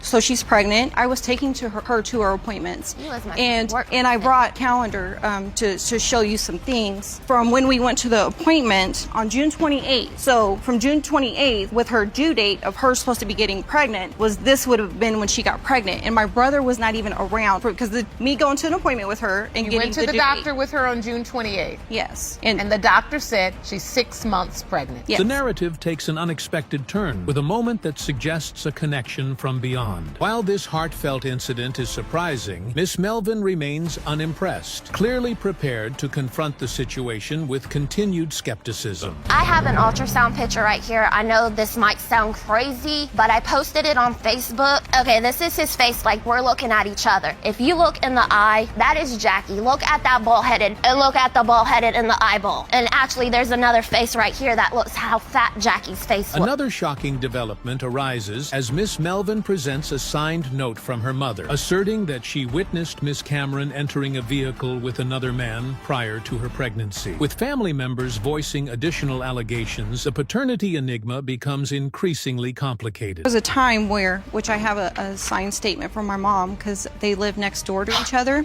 like creeping around the corner to get to a car which was with another man. I was in love with Jackie. I would have never cheated on Jackie. And it says, I am testifying that I do not believe Malachi Rathard is my grandson because I know Miss Cameron cheated on my son shortly before. As the plot thickens, Miss Cameron's closest friend takes the stand to support her, yet Miss Melvin remains skeptical, leaving the entire courtroom in suspense as they await the DNA results. That Miss Cameron was cheating with this other guy. No, Miss Melvin, she was not cheating. This is my best friend. It's been my best friend for 16 years. Date did occur. She came to me and she told me because she felt so guilty about it. Hung out, talked, went to the movies. But how do you really know she didn't have sex? I can only go off what my best friend has told me, and she's never, that to my knowledge, has lied to me before. The moment of truth is upon them, and all eyes are fixed in anticipation. It has been determined by this court. Miss Duhamel is related to Malachi Rathard. Thank you! Now do you believe me? I was being honest with you. This situation is already quite extraordinary. Miss Chmielewski reveals that she had a 5-year relationship with Georgie, who unfortunately passed away in a motorcycle accident, leaving their son, Xavier, behind. Prepare for this family drama to escalate further. Miss Chmielewski, you say you had a loving 5-year relationship with the defendant's son, Georgie, who unfortunately died in a motorcycle accident. You claim the defendants initially accepted your son, Xavier, but now need proof that they are Xavier's grandparents. Indeed, this narrative continues to grow more intense. When Judge Lake inquires about her relationship with the defendants, Miss Chmielewski mentions that her son needs family, as he already refers to Georgie's mother as Nana. The atmosphere in the room is becoming increasingly charged, and the tension is palpable. My son needs his family. He calls her Nana, and she's been in his life. We need answers. He has nobody. Okay, let's keep it real, please. Take me to the day you found out Georgie passed. I was devastated, heartbroken, confused. But why? I just making me understand. This segment is particularly surprising. Mr. Long openly expresses his disbelief regarding the alleged 5-year relationship, asserting that he has never seen her at their residence. This story is undoubtedly becoming more convoluted and perplexing. 5-year relationship? Why don't I know about you? Never heard of her. I've never seen you in my house. Did you ever ask Georgie why you haven't introduced me to your parents? No, because we were just friends. It was like a sexual friendship that we had for. So how did you find out? And was he having a girlfriend? Yeah, no matter who we were with, we still had sexual. If you think this situation cannot become more outrageous, reconsider. Mrs. Brown states that 2 years later, a friend suggested that Xavier might be Georgie's child, prompting her to investigate further. The audience is clearly anxious, eager to discover the next development in this unfolding saga. What had happened was she says that this baby's Georgie's. 2 years passed. The only reason why I pursued this is because a friend of Georgie's told him you need to find out if this baby is Georgie. So it's other people in the neighborhood must be saying something because he came to me after 2 years. He brought this to my... At this juncture, it resembles a tumultuous exchange of emotions. Judge Lake questions why they delayed the DNA test, to which Miss Chmielewski responds that she and Georgie attempted a home DNA test but were unable to afford it before his untimely death. The stakes are escalating as everyone recognizes the potential for significant complications. Because you feel like they don't Because you know? want it to be George. She wants it to be Georgie. He and Georgie was doing a home DNA test a couple months before he had passed, and we couldn't come up with the money. After, I think it was like 5 months, then he had passed away. So then that's when I went to the... How old was Xavier when Georgie died? He was 2 weeks before he turned... In a surprising turn of events, just when it seemed the situation could not become more intricate, Miss Chmielewski reveals that there is another possible father, a man who tragically passed away while she was pregnant. The courtroom is in disbelief at this revelation, and all eyes are on the proceedings, eager to see what will unfold next. Can't be. So there's one other man besides Georgie. No. Did you ever tell the other guy? He had passed away when I was 5 months pregnant.